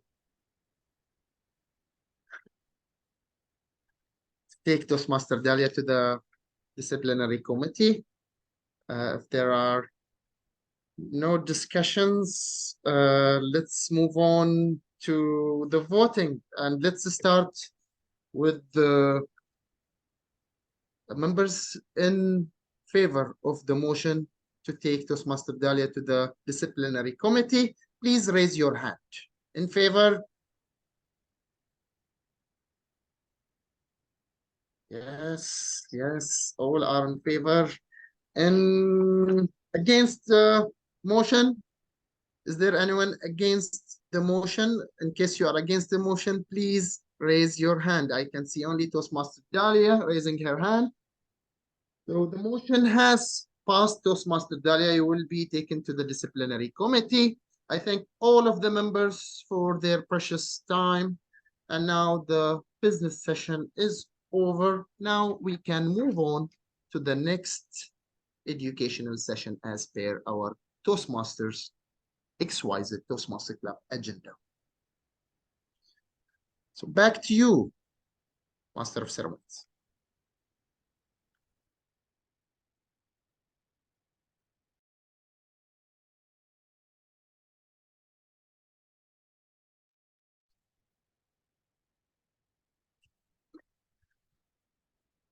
Thank you, Toastmaster Muhammad Ali Yusuf and his ExCom and members of XYZ Club for conducting the Parliamentary Procedures in Action workshop. I also would like to thank Toastmaster Rashid Mehmoon for the script. Let's move on to the final part of the educational session. The Club Constitution and Bylaws workshop by distinguished Toastmaster Ali Shahbaz Ali. An educator and entrepreneur, a certified parliamentarian by National Associations of Parliamentarians. Served as the district director for the largest district in the world, till date for 7 countries in the Middle East, including nearly 367 clubs and 88 areas. In the current District 20 structure, served as the first international director and region advisor for Middle East, Africa, and Pakistan. Please welcome with a warm round of applause distinguished Toastmaster Ali Shahbaz Ali to conduct the workshop. Thank you very much, our amazing Master of Ceremonies, International Director Frank. I believe he's somewhere around. District Director Mona, PQD Yasser, CGD Siham, past district officials, current district officials, Toastmasters and friends. A very good afternoon, everybody. I'm sure you have a lot to digest already from the parliamentary procedures workshop done by my brother Frank, and then the practical workshop which happened just now, which was awesome. Round of applause to them again. I was just so immersed watching them. Great try. Some of the answers are going to be in the club constitution and bylaws. so you might be grilled in this session as well. But that was a great attempt. The importance of parliamentary procedures and club constitution. I'm just going to share my screen.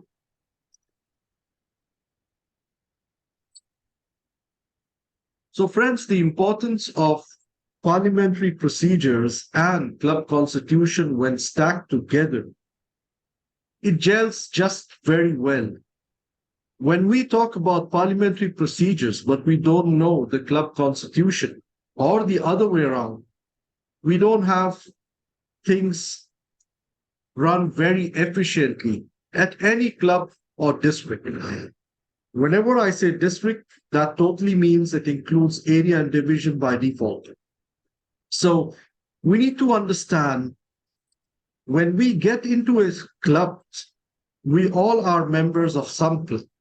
Even the international president or the CEO of Toastmasters International. Everybody is a member in some club. Some world headquarters staff might not be members. That's absolutely fine. But majority of us, we have to be a member in the club. And that's how we have our identity as Toastmasters. Now, when we get into a club, we should understand how the club runs, what is the constitution and the bylaws. And when we don't understand this, there is a huge room for a lot of violations, a lot of problems happening intentionally or unintentionally. I always say clubs are our labs. We can do a lot of test and trial in our clubs. So not understanding club constitution year after year can lead us to some problems later when we face, for example, branding, speech contest rules, membership rules. You just saw disciplinary committee rules. So all this is included in our constitution, and Toastmasters International takes care of us with a robustic structure, what it has given to us, club constitution and the bylaws. Can anyone tell me in the chat, what are the governing documents of Toastmasters International? How many do you recall? One is the club constitution. Just to give you a clue, what else can you recall? Anyone? You can even unmute and talk, you can put it in the chat. No, I'm talking about governing documents, DTM Murli. So application form, membership form, there is. Okay. All membership form is part of the charter. Just like we have the charter document, we have a membership form. What I'm talking about is governing documents of Toastmasters International. Policies and protocols is one, addendum is one, district bylaws is one, club constitution is one, club bylaws is part of the club constitution. So we most importantly, policy and protocols. So this stack is called governing documents of Toastmasters International. Just to give you an idea, And what we are doing today, we just picked club constitution and we are going to discuss it piece by piece. I won't read through the whole slide because I have been given 40 minutes and there's lots to cover. Okay, so the slides, you can take screenshots, you can, I can share this later. I'll be just reading some keywords. The club constitution given to us to govern our clubs has come all the way under Non-Profit Organizations Act by California, because Toastmasters is headquartered in California. So they have given us most of the governing documents, what we see in front of us today, policy, protocols. Yes, we can amend some part of it, but we can't amend whole of it. We have to follow Non-Profit Organizations Act.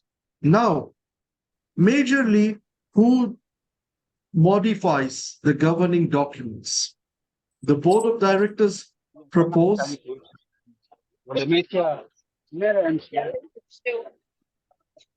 Okay, I guess that wasn't the answer. So,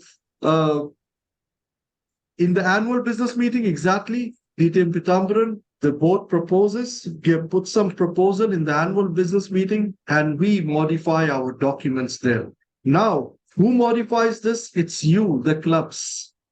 So the clubs have the right to modify the governing documents by vote.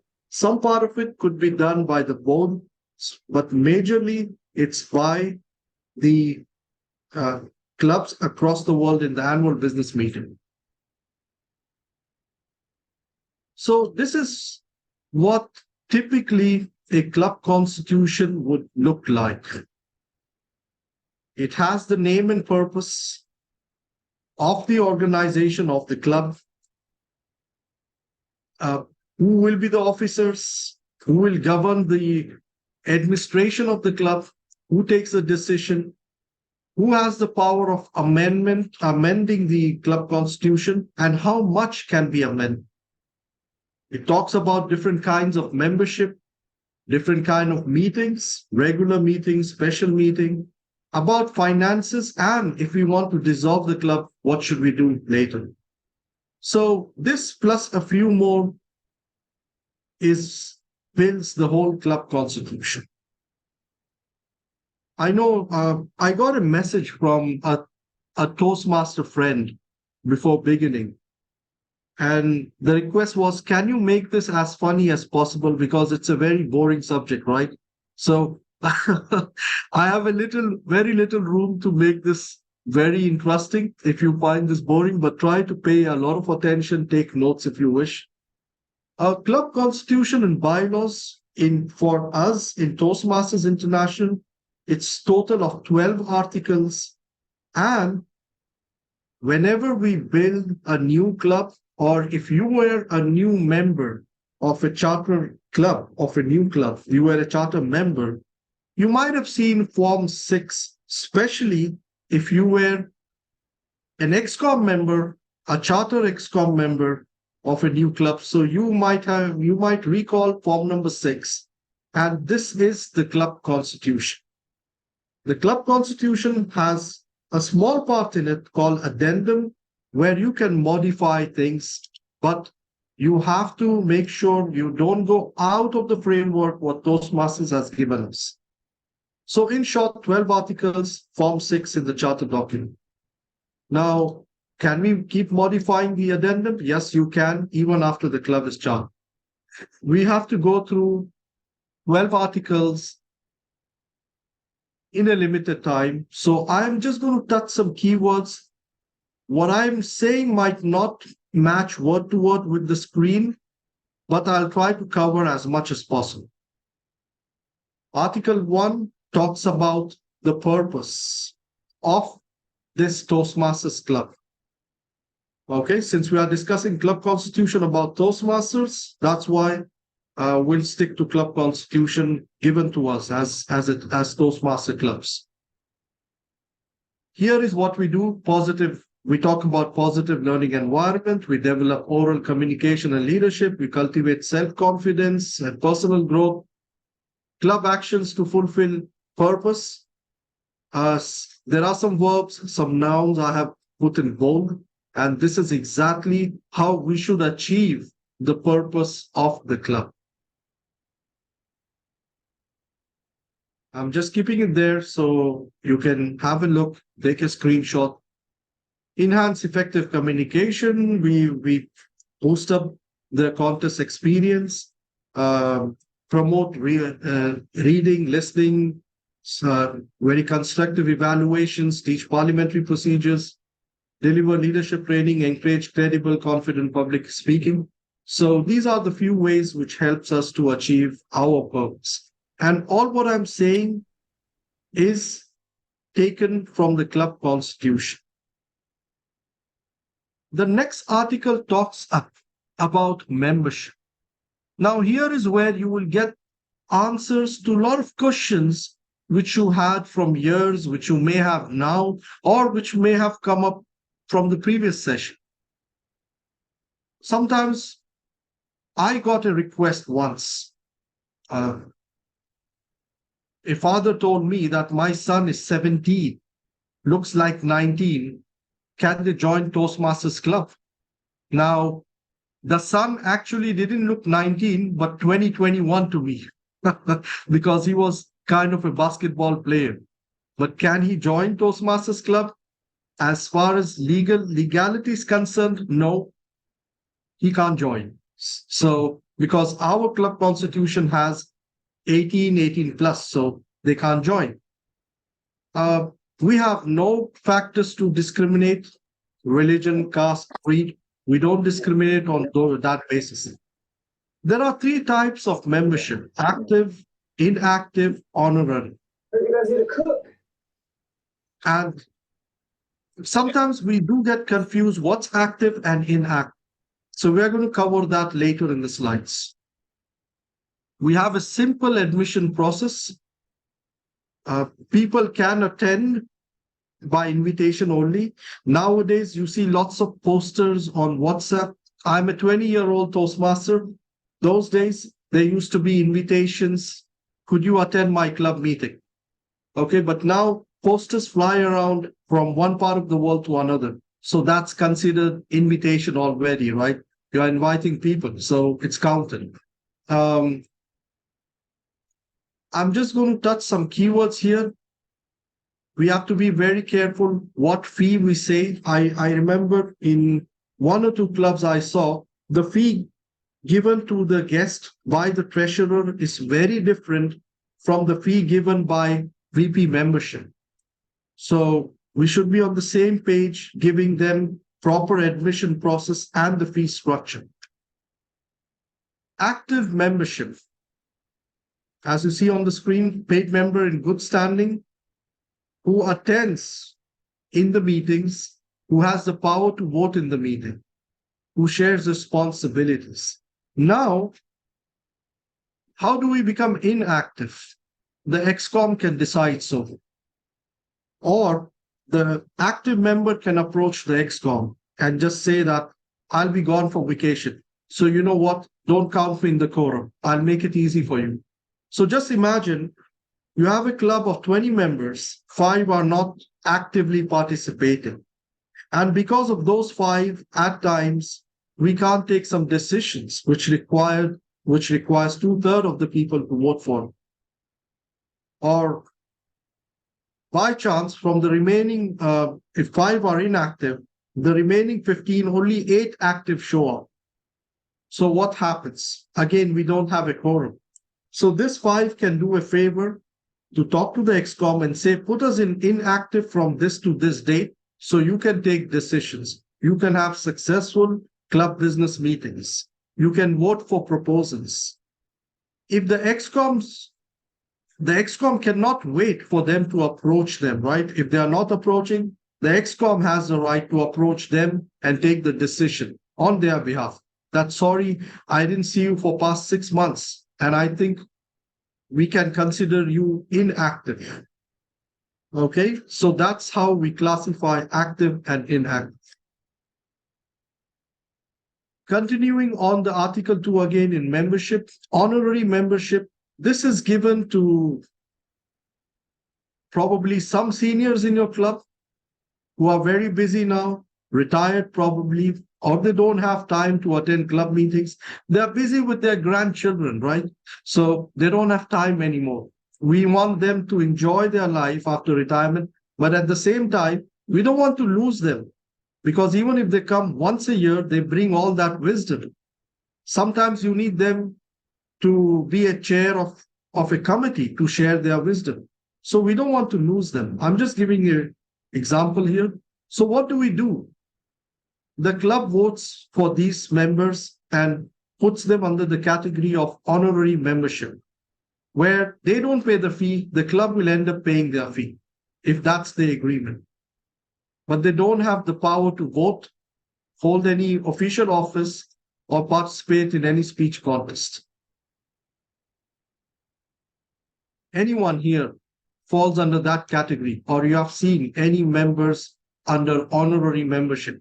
You can share your experience in the chat.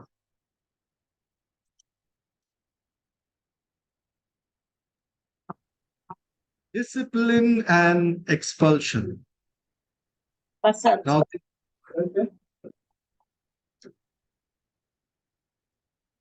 I was a member of TT while I was in India. Okay, time at office. But were you an honorary member of TT or inactive member, DTM Murli? No, inactive. Okay. So it's very honest when you go to your club and tell them, I'm going out for 2 months and please do not count me as active. You are doing a favor for your club to take those decisions. Discipline and expulsion. Now, there is a whole big process for this. No club wants to go through this, but sometimes it's important. Just like the drill exercise, what you saw before, calls for some disciplinary action at times. So there's a whole protocol, and we have been given steps by Toastmasters International to go through a disciplinary process if needed. Now, just because we have the article there, I also tell people, do not just go to the disciplinary process. There is something called as meet for coffee. Sit down on the table and discuss things. We don't have to take it so seriously. Just because there's a rule, fine, let's go for disciplinary committee. Try your best to solve it out of the club as much as possible, because things get very ugly with the disciplinary process. Club dues are paid by active, inactive members. It's stated in the addendum. As I said, the addendum is the bottom part of the club constitution, where we have a free hand to put our fees, meeting dates, make little bit changes. There is also some best practices. Just like the district has the code of practices, we can have club practices, where you can have a few practices which can be voted by members, and that's how the club functions. For example, many years back in my club, I came up with this in-house rule. If the DTM makes 5 hours, they pay 500 fils, Bahraini fils, to the treasurer.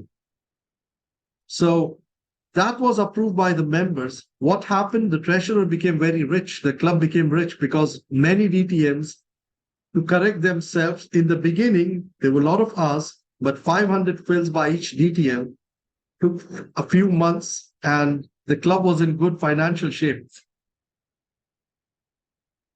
Club new member fee is given to us in the Toastmaster bylaws, in the membership fee. And as I said, the treasurer and the VP membership should be on the same page. Club dues can add some refreshment costs, which is totally up to the club, but we cannot play with the TI fee and add some fee from the club side and say it's not us, but Toastmasters International is asking for this money. That's a violation. We cannot do that.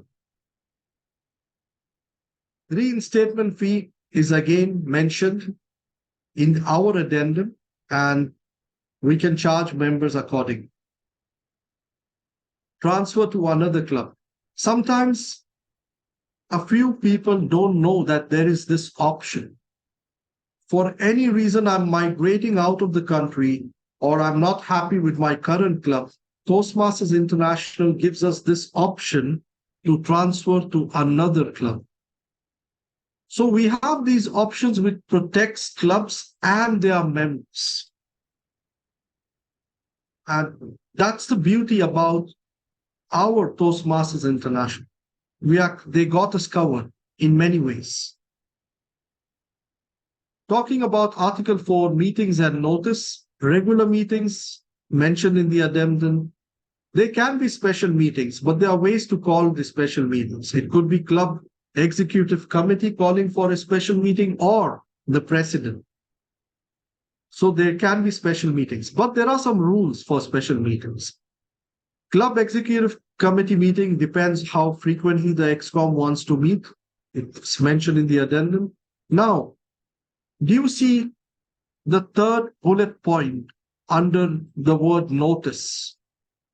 There should be 4 days prior notice in writing or by phone. So that's the way we call for special meetings. And the purpose of the special meeting must be mentioned. Now, sometimes what happens, president puts a WhatsApp message and says, let's meet. It's an emergency in 6 hours. Now, some members are not available. They cannot make it. But in that special meeting, some decisions were taken. Do you think that's correct? Anyone in the chat? No, absolutely not. So, as I was saying, Toastmasters International covers the rights of all. They got our work in this. So even for special meetings, there has to be some criteria. Talking about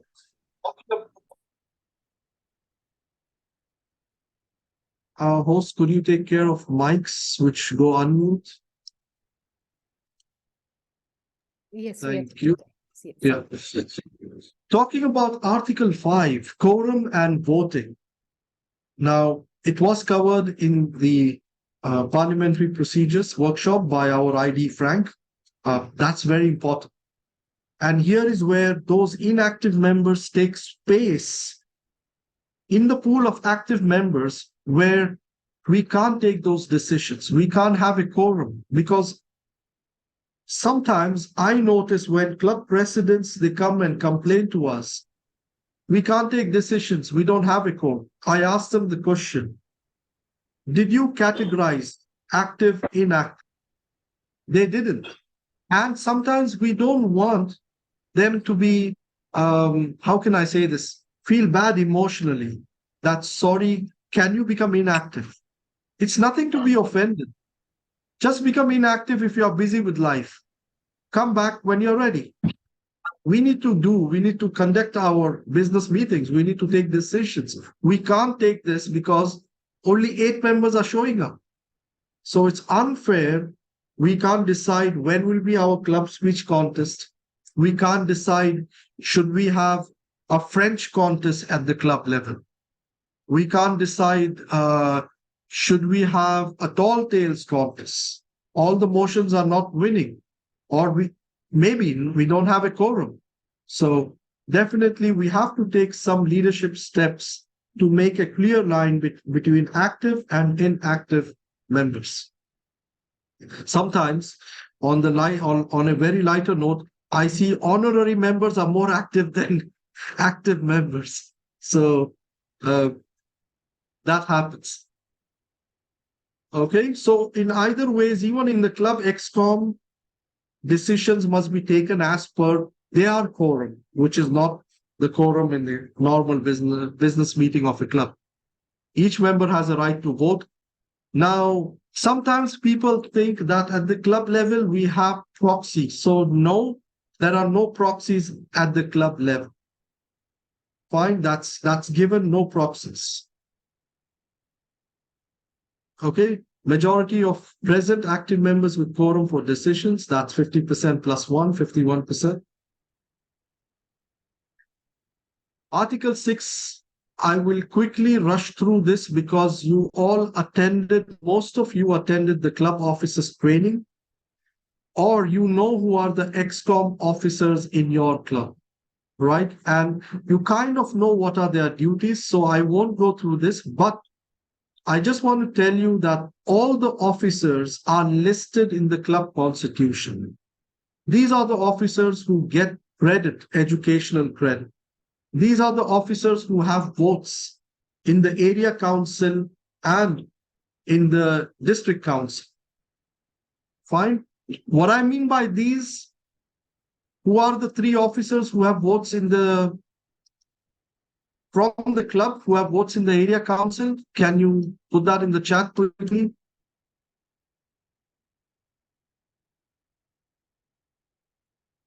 Okay, awesome, great. And who are the 2 officers who carry the votes in the district council? Awesome, great. President and Secretary. No, not the secretary. I said the district council. District, So VP, ED, and President.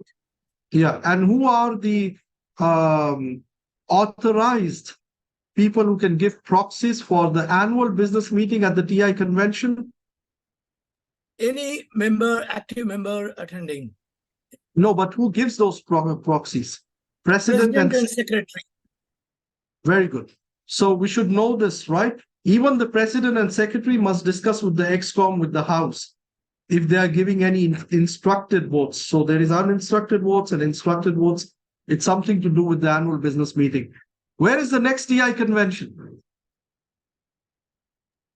August in California. Exactly. 2024. Do you know why is it in California? It's the place where Toastmaster originated. Century celebrations. Exactly. It's the 100th anniversary of Toastmasters. How many of you will be going there? Me as a president. Awesome, great. Probably District 20 can go together, right? And we can book a bus from the airport to the resort where the convention will take place. Okay, so even the immediate past president has some role to do. Sometimes we ignore that role at the club level. You see the club leadership chair is chaired by someone else. The immediate past club president wasn't even approached. So definitely these roles are mentioned in the constitution. Fine. The nominations, elections part is mentioned as well. As I said, I won't go through the officers part because most of the officers' roles are mentioned. Let me go through this one. I know of many cases where out of emotions or due to some impulsive act, an ExCom member sends a resignation to the president and says, I want to resign. I'm done. Effective immediate. And then comes back after 3-4 days when the ExCom member feels better and says, could you ignore my resignation? It doesn't work that way. The moment you send your resignation to the president or the secretary, if you don't mention any date, it's effective immediate. So it's not a game which is going on. It's in the club constitution, and we should know that it's a serious business. So when we send such messages to the president or secretary, it has some reaction. If that message is read out to the members, and then we come back and say, sorry, I was not in a good mood that day. So we have to face the consequences. What can you do in such situation? If you really care about the club, let the special election happen and run again. Right? So club constitution should be taken very seriously because this defines us. Any vacancy should be filled in the next special election. Thanks to the drill exercise, we saw that happening today. Okay. Sometimes we say that club presidents can't be re-elected for the next year. It's not a great practice to do that. But in certain situations, we can write to Toastmasters International. It can happen, especially when it's a corporate club. Nobody else is around to be a president again. But if the club has elections twice a year, for that, it's fine. Can anyone tell me why would you have elections twice a year? Because you meet every week. Every week. And that's there somewhere in the club constitution. Duties of each officer in Article 7, it's very well organized, very well stated. Okay, so I'm going to skip this slide. Duties of each officer, understanding all the officers know their duties. Okay, our duties is not just inside the club, but we are responsible for some things happening out of the club. That is in the area council, district council. Once an alignment report of the district was adopted, voted by members, the club came back and created a huge protest everywhere, wrote to probably all the district officers, called me and told me that we are not happy with that decision. I just asked one simple question. Did you or your VP Education attend the district council? They didn't attend. So if you don't attend, you don't get chance to speak. And then we complain that how this decision was taken. So we should attend the district council, make it a point, and be part of that decision. You see, district leaders cannot take decisions by themselves. They need your help to do it for them. Very important.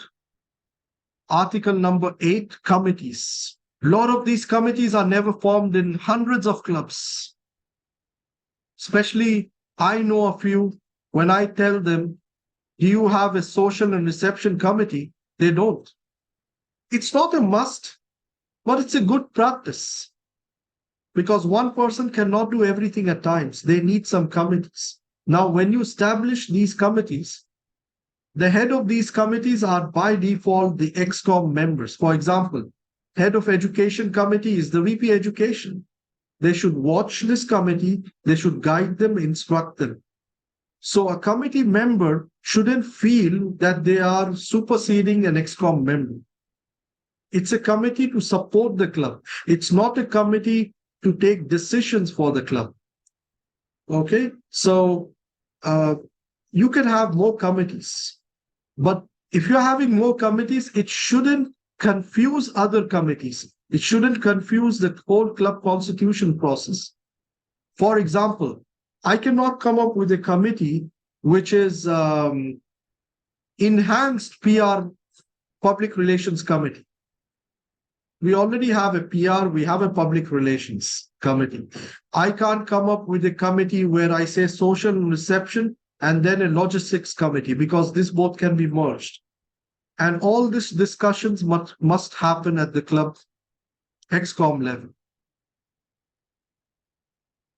Okay, there is a question, president is the head of any committee? No, not really. President is the CEO of the whole club. ExCom officers could be a default head of these committees to guide them. But at the same time, we should give them some free space, keeping that watch that we don't go east and they go west. So that shouldn't happen. And guess which rules of order we follow in Toastmasters? That is the Robert Rules of Order.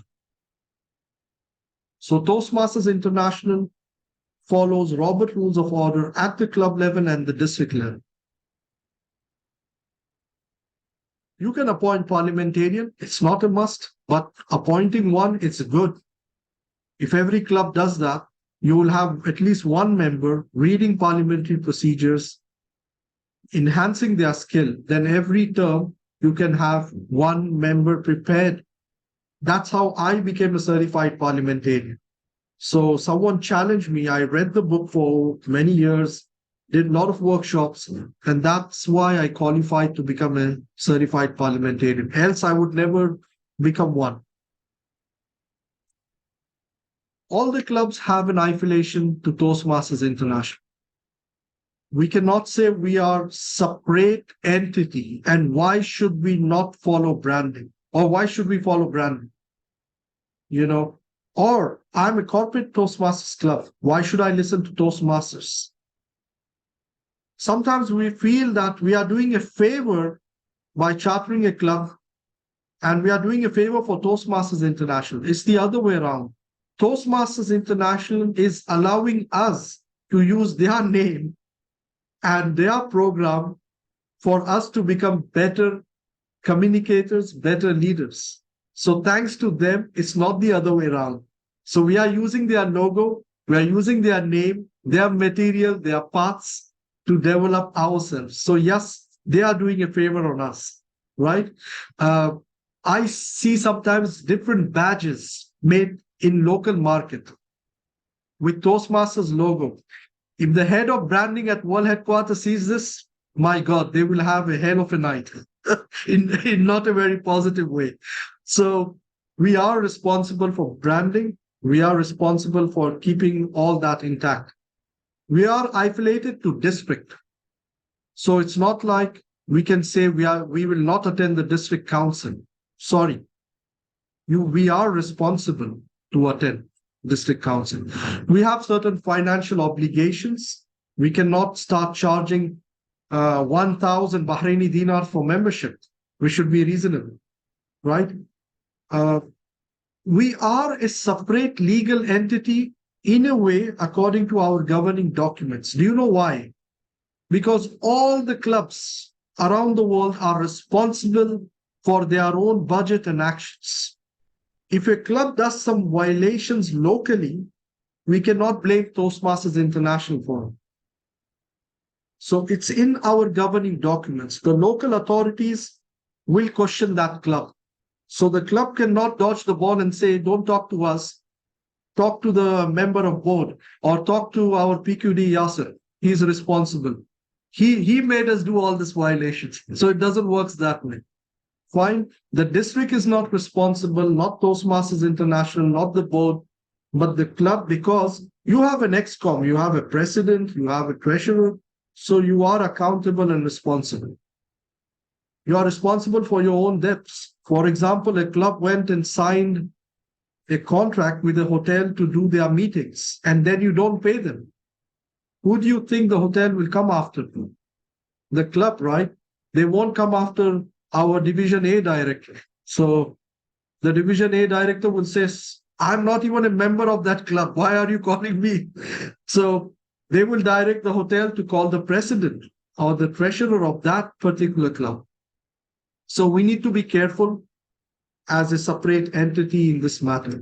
We represent ourselves at the annual business meeting. That's very important. Sometimes clubs don't give those proxies, and important decisions are taken in the annual business meeting. Club constitution goes parallel with the bylaws of Toastmasters International. Our addendum, though we have a little space to modify it, it shouldn't go against the club constitution and bylaws. Okay, that's the addendum which I was talking about. Article 9, that was Article 10, affiliation. Article 9 clearly talks about our legal status. Okay, we are kind of a private entity helping members to grow. Our funds are not for personal benefits. Okay, it's only used for educational purpose. If we are dissolving the club, there are certain ways. What happens to all that funds? Where should it go? World Headquarters was being formed. Either it goes to Smedley Fund, or if the World Headquarters agree, it could go to another club or district. We are here to abide by California law for non-profit organizations. Now, you might be thinking we are now in Colorado, right? There is where the World Headquarters, in Denver, Colorado. But still our roots are in California. We follow California Code of Practices for non-profit organizations. Now, if you are going to ask me when will that change, so far California Code of Practices works good for us, so we won't change that. Going to Article 12, here is we can amend the Constitution and bylaws. We can amend the club constitution and bylaws. There are certain ways to do it. If the board of directors feel We need to upgrade something in the club constitution and bylaws, which happened recently in Nashville Convention, last to last convention. So they have to let members across the world, clubs across the world, know that we are changing this part in the club constitution. It should be 60 days before the annual business meeting. Now, imagine the power you have as clubs. Even you can propose amendments. But there are certain criteria to do that. Okay, I just put the bullet points here, but there are certain criteria. Just a small idea. Before December 31st, your proposal should reach to the board. And the board will decide whether this proposal should land in the annual business meeting or not. And how will it land also has some criteria. And if it doesn't land, can you appeal? It's also mentioned in the club constitution bylaws. Why do we have this mini criteria? So it doesn't end up becoming kind of a game going on where we just shoot out proposals. So it should be, it's a serious matter to change the club constitution. So it should have kind of a strong value to it. Okay, so it goes, you have to contact the world headquarters, and then the board discusses, the CEO enhances the discussion or will process the discussion with the board, and then if the board votes, it goes to the annual business meeting. Conflicting proposals. For example, if 4 clubs have sent their proposals to be put in the annual business meeting, if all 4 of them are speaking on the same subject, we might just, I'm not a member of board anymore, so the board might pick the best one, which is not conflicting. Okay, so they have the right to filter what's going to the annual business meeting. And of course, the proposing club will be guided, will get all information on what's going on with the process throughout. With this, we cover all the 12 articles. I believe there is opportunity for question answers. So I will stop my presentation here. Thank you very much for listening. And that's the best I could do in the given time slot. Over to you, Master of Ceremonies. Thank you, distinguished Toastmaster Ali Shahbaz Ali, for conducting the Club Constitution and Bylaws workshop. Now let's move on to the question and answer session. Members are requested to post their questions in the chat box appearing at the bottom of their screen. The questions will be moderated by me. We will try to take as many questions as possible.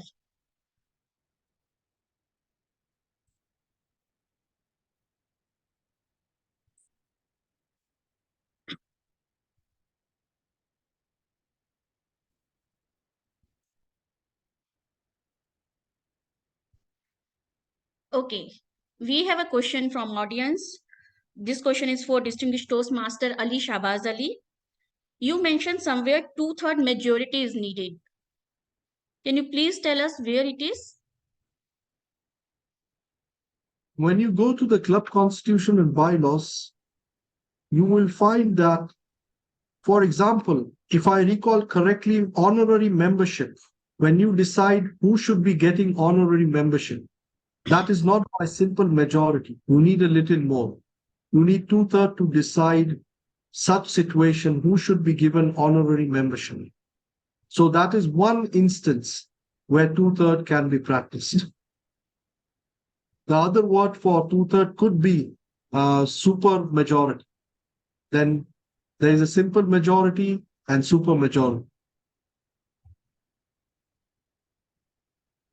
Madam MC? Okay, thank you so much. Another question is, if any changes is made at TMI business meeting with regard to club constitution, whether club has to ratify it in the next business meeting of the club?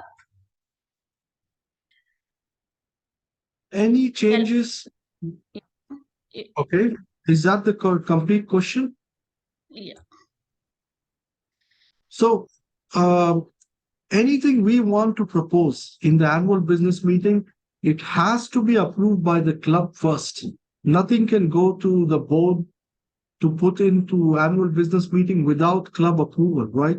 So it has to be voted by the majority. It has to be discussed intensively. And once it goes to the annual business meeting, it's not that individual, it's the club proposing. So definitely it should go in a certain order to the world headquarters. Okay, thank you. Another question is from Toastmaster Mubinaz Nasser. Can someone be a member without going through an induction ceremony? Any of the presenter would like to answer the question? Can someone be a member without going through an induction ceremony? ID Frank, you want to take this or should I go ahead? Go for it. Thanks, ID Frank. Now, that was the glitch which I missed, which happened in the drill. First procedure, according to the procedure, we need to pay the treasurer first as a guest. We need to fill the membership form, pay the fees, and then the voting must happen. And if the member is not voted in, if the guest is not voted in, we have to give the money back to the guest. So that's the right procedure. Hope that answers the question. Another question is, can I ask how the proxy is chosen and by whom? Can I ask how the proxy is chosen and by whom? Well, proxy is, if it is an area council, either of the officers can give in writing to the area director who is going to collect, who is going to be the proxy. If it is the district admin manager or the credentials must be informed who is going to be the proxy for the club. So the proxy must be in writing. Now, sometimes the proxies are sent by WhatsApp messages. It depends on the area director and the district director if they want to accept such written proxy. Nowadays that works, but again, it depends on the district and the area. Okay. Next question from audience is, how many times maximum a subsidiary motion can be moved? How many times maximum a subsidiary motion can be moved? ID Frank. Okay. So at any given time, there can be a maximum of the three. Immediate. What's the maximum in terms of active?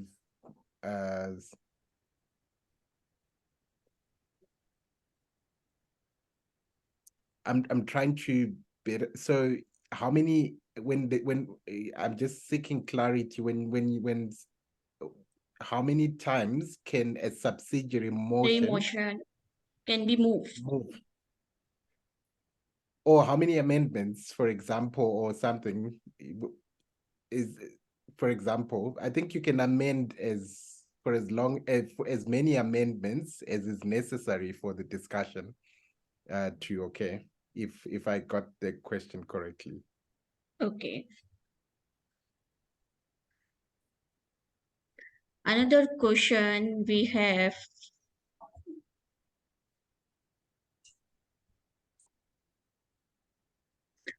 from Rashid Maimoon.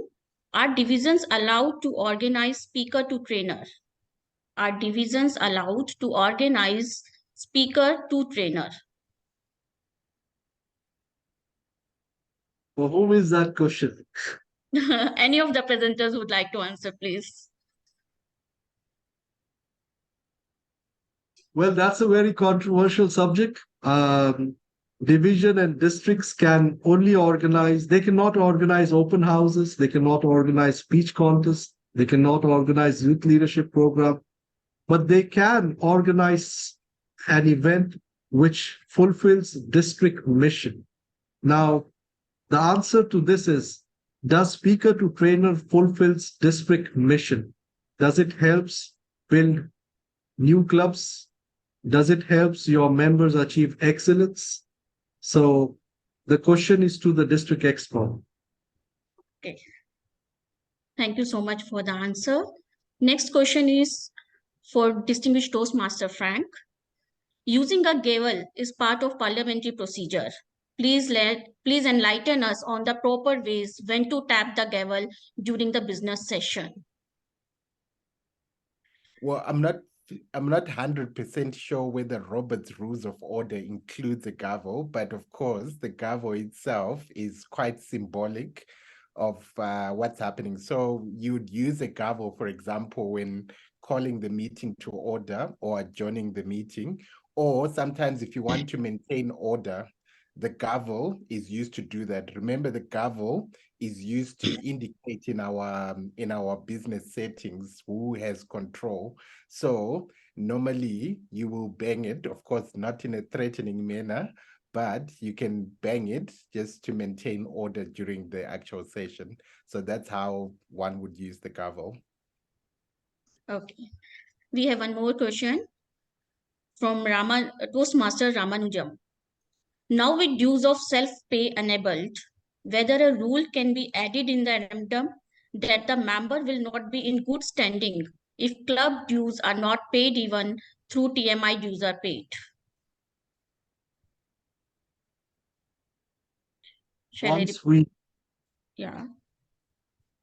Once the membership is, the TI fees is not received at Toastmasters, at World Headquarters, the member is anyway inactive, is not in a good standing. So we should ensure the fees is renewed. Now, self-pay option is only approved by the majority of the House. Everybody in the club must agree with self-pay. We don't realize in self-pay there is an option.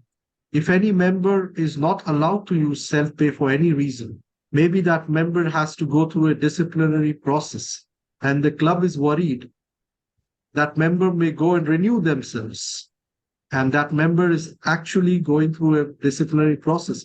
So we have an option just to switch off for that particular member. I don't know how many of you noticed that, but that option is there. But again, even to do that, we need House approval.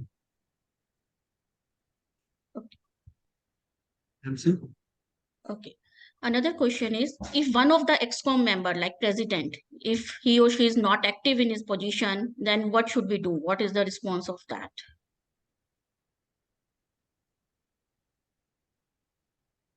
ID Frank? Well, I think the first step is, in an ideal manner, it's important that hopefully one of the ExCo members approaches the president or VPE when they're not active and find out, whether they can support them in any way. However, should they not, they could either tender their resignation or a member can actually suggest. Remember, in the club constitution, one of the ways a club officer can be removed is through a majority vote in the club. So that hopefully never gets to that. But I think the best way is always to find out what's going on behind the scenes and see how best we can support them to be active. Okay. Toastmaster Mubinaz Nasir before asked, can someone be considered a club member without going through an induction ceremony? But he is not satisfied. The answer is not clear to him. He is asking, what if the new joinee is ready to pay, but doesn't want to go through the induction ceremony for undisclosed reasons, and yet he is ready to give his icebreaker immediately? So will he be considered a club member? Okay, maybe what I thought was interesting in the question is maybe there's a separation between what we will call the induction process, which is maybe not necessarily a prescription for you to be a member, because to be a member, you just need to be invited to the club, voted in as a member, and once your dues are paid over, then you can be a member. Induction is a very important process, and I would wonder what those undisclosed reasons are, but may not be it's not a prescribed aspect that would stop membership. stop your active membership. Thank you so much. We have another question. Business session is a time-consuming session. What if we have a club event? Can it be postponed? What was the last part of the question? What? Business session is a time-consuming session. What if we have a club event? Can it be postponed? Can we postpone the business session if we have a club event because it is time-consuming? Well, I think it is time consuming, but very important. A lot of the order that allows us to enjoy our club events sometimes come from those business meetings. So my hope is that we would take care of business to ensure that we take care of any other issues. But should it be necessary to postpone some matters in a business meeting, you can go ahead and do that. But my encouragement is always take care of business ahead of time. And I think you enjoy your your club events a lot better. Okay. Toastmaster Dinesh is asking from Distinguished Toastmaster Ali. Please elaborate more article number 11.2 regarding dissolution of club. What have to do with club funds? Distinguished Toastmaster Ali Shahbaz Ali. That's a very good question. Before I go to that question, I'm getting a few messages on one of the two of the questions which I answered before. It's as I said, as I put in the chat, the answer is right there where 2/3 is mentioned in the club constitution. You can scroll through the chat, it's there. I got one more concern asking me again about speaker to trainer. It's some workshop happening by a division. As I said, please go back to your district mission and see if it is helping the district. Technically, if you want to hear it from me and make me the person to give that news, well, it's not allowed. Definitely take some guidance from Toastmasters if they are okay with it. I'm not the final authority, but what is actually allowed is Speakers Bureau.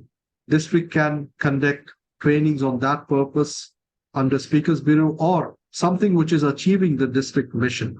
So clubs can do lots more than what we can do at district level. So I hope the question and the answer is clear. Going to Article 11.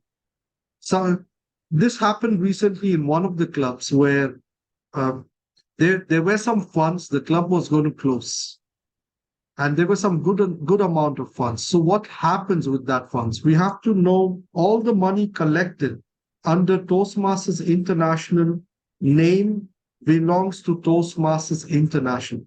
Now there is a misconception. My club collected the money. It was my efforts. I got those sponsors, and it belongs to us. It doesn't belong to us because we took that money by the name of Toastmasters International, even if it was a club level.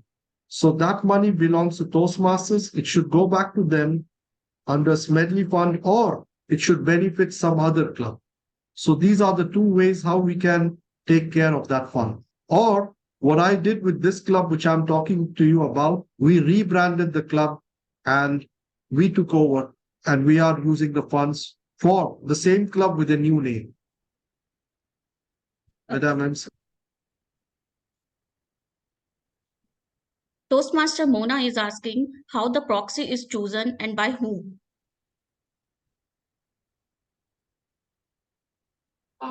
Proxy, as we mentioned before, there is a procedure. If I'm the president of the club, I cannot attend the area council. I cannot attend the district council. I have the right to give the proxy to someone else. And if I'm talking about the annual business meeting, the club decides who is going to take the proxies of the club, because we don't have such president, VP education there. We have the club giving proxy for the use at the annual business meeting. The president and secretary can give those proxies in the system, but that doesn't mean they are the sole authority. the club as a whole decides. Because at the annual business meeting, we have instructed and uninstructed proxies. So we need to take that decision very carefully. Okay, thank you so much. With this, we have come to the end of the question and answer session.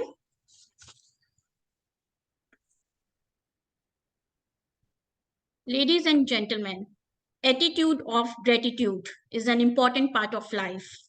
Now to deliver the vote of thanks, we have distinguished Toastmaster Rosemary Hernandez.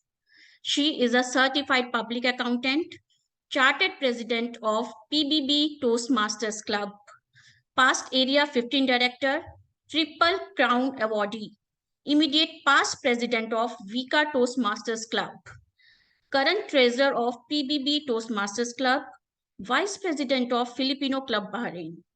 Please welcome with a warm round of applause distinguished Toastmaster Rosemary Hernandez.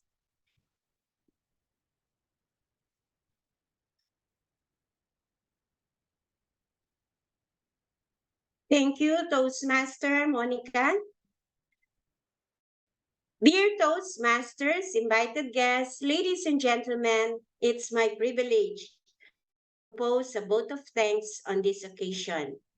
I, DTM Rosemary Hernandez, on behalf of Division A, the entire District 20, extend a very vote of thanks to all speakers for gracing this workshop and sharing their valuable knowledge about parliamentary procedures and club constitution and bylaws. A big thank you to distinguished Toastmaster Frank Ro. Your efforts towards presenting the parliamentary procedures workshop it was very informative. Please accept your certificate of appreciation.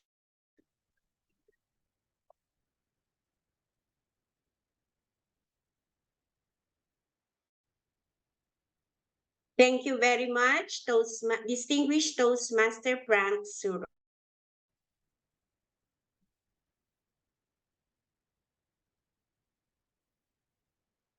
We would like to take this opportunity to place on record our hearty thanks to Toastmaster Muhammad Ali Yusuf, together with his team for demonstrating parliamentary procedure in action so clearly, effectively. We are all inspired. Please accept your certificate of appreciation. Thank you very much, Toastmaster Muhammad Ali Yusuf. Our deep sense of appreciation to distinguished Toastmaster Ali Shabazz for giving us an excellent coverage on club constitutions and bylaws. Please accept your certificate of appreciation. Thank you very much, DTM Ali. We would like to take this opportunity to place on record our hearty thanks to our birthday boy for today, distinguished Toastmaster Yasser Alkashar, District Program Quality Team for the perfect guidance and support extended of us in organizing the workshop. Thank you very much and happy birthday, DTM Yasser. Our thanks to the District 20 team for their enormous cooperation in the organization of this event and providing the speakers. Ladies and gentlemen, an event like this cannot happen overnight. We have been fortunate enough to be backed by a team of very motivated and dedicated Toastmasters of Division A. Thank you, Division A team. Division A is lucky Toastmaster Vicky Walker. He gladly took on the role of chairperson workshop and provided his valuable guidance. Many thanks to you, Toastmaster Vicky, certificate of appreciation. We thank all the members of the by our Division A Director Anjali Gupta, who made it possible to Toastmaster Monica Gupta, our Master of Ceremony for today. Thank you. You did an excellent job for running our workshop smoothly. Please accept your certificate of appreciation. Toastmaster Mario Fernando, arms, please accept your certificate of appreciation. Is a consultant, member of Sri Lankan Club Symposium. Ashani Atapatu, please accept your certificate of appreciation. Our head of IT is a member of ICAB Toastmaster Club. Akshay Sharma, please accept your certificate of appreciation. Thank you, Toastmaster Akshay.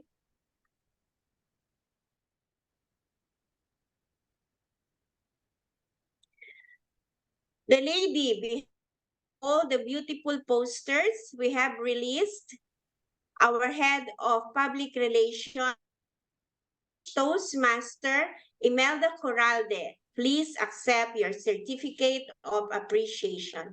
Thank you very much, DTM Imelda. Toastmaster Alex, our timer for today, who makes sure we will run this amazing workshop. Please accept your certificate of appreciation. Please, our lovely audience, we thank you all for being with us this evening. It's been a great pleasure. Thank you very much and have a lovely weekend ahead. Happy birthday again, Yasser, and back to you, Toastmaster Monica. Thank you, distinguished Toastmaster Rosemary Hernandez. Now I would like to invite Division A Director, Toastmaster Anjali Gupta, to adjourn the workshop. Toastmaster Anjali Gupta. Thank you, Toastmaster Monica, for that lovely Master of Ceremonies job, role which you have done today. First, I'd like to request everyone present to please switch on their cameras so that we can take a group picture. With your smiling faces, everyone, please.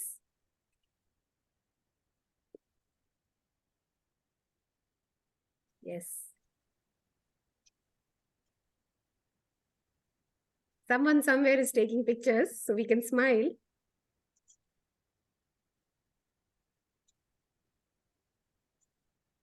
Make heart and make heart together. Yes, let's show our reactions.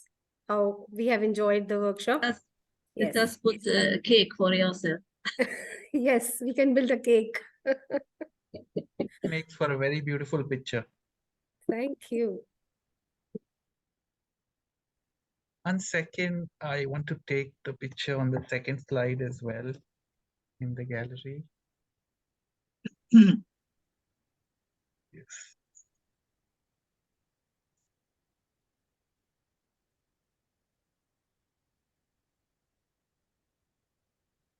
All right. Yes, we are done. Thank you so much. Toastmaster Vicky. Thank you. Amazing. Bye-bye. Thank you. Thank Can you. you stop recording, please? Yes. First, I'd like to adjourn this parliamentary workshop and thanks everyone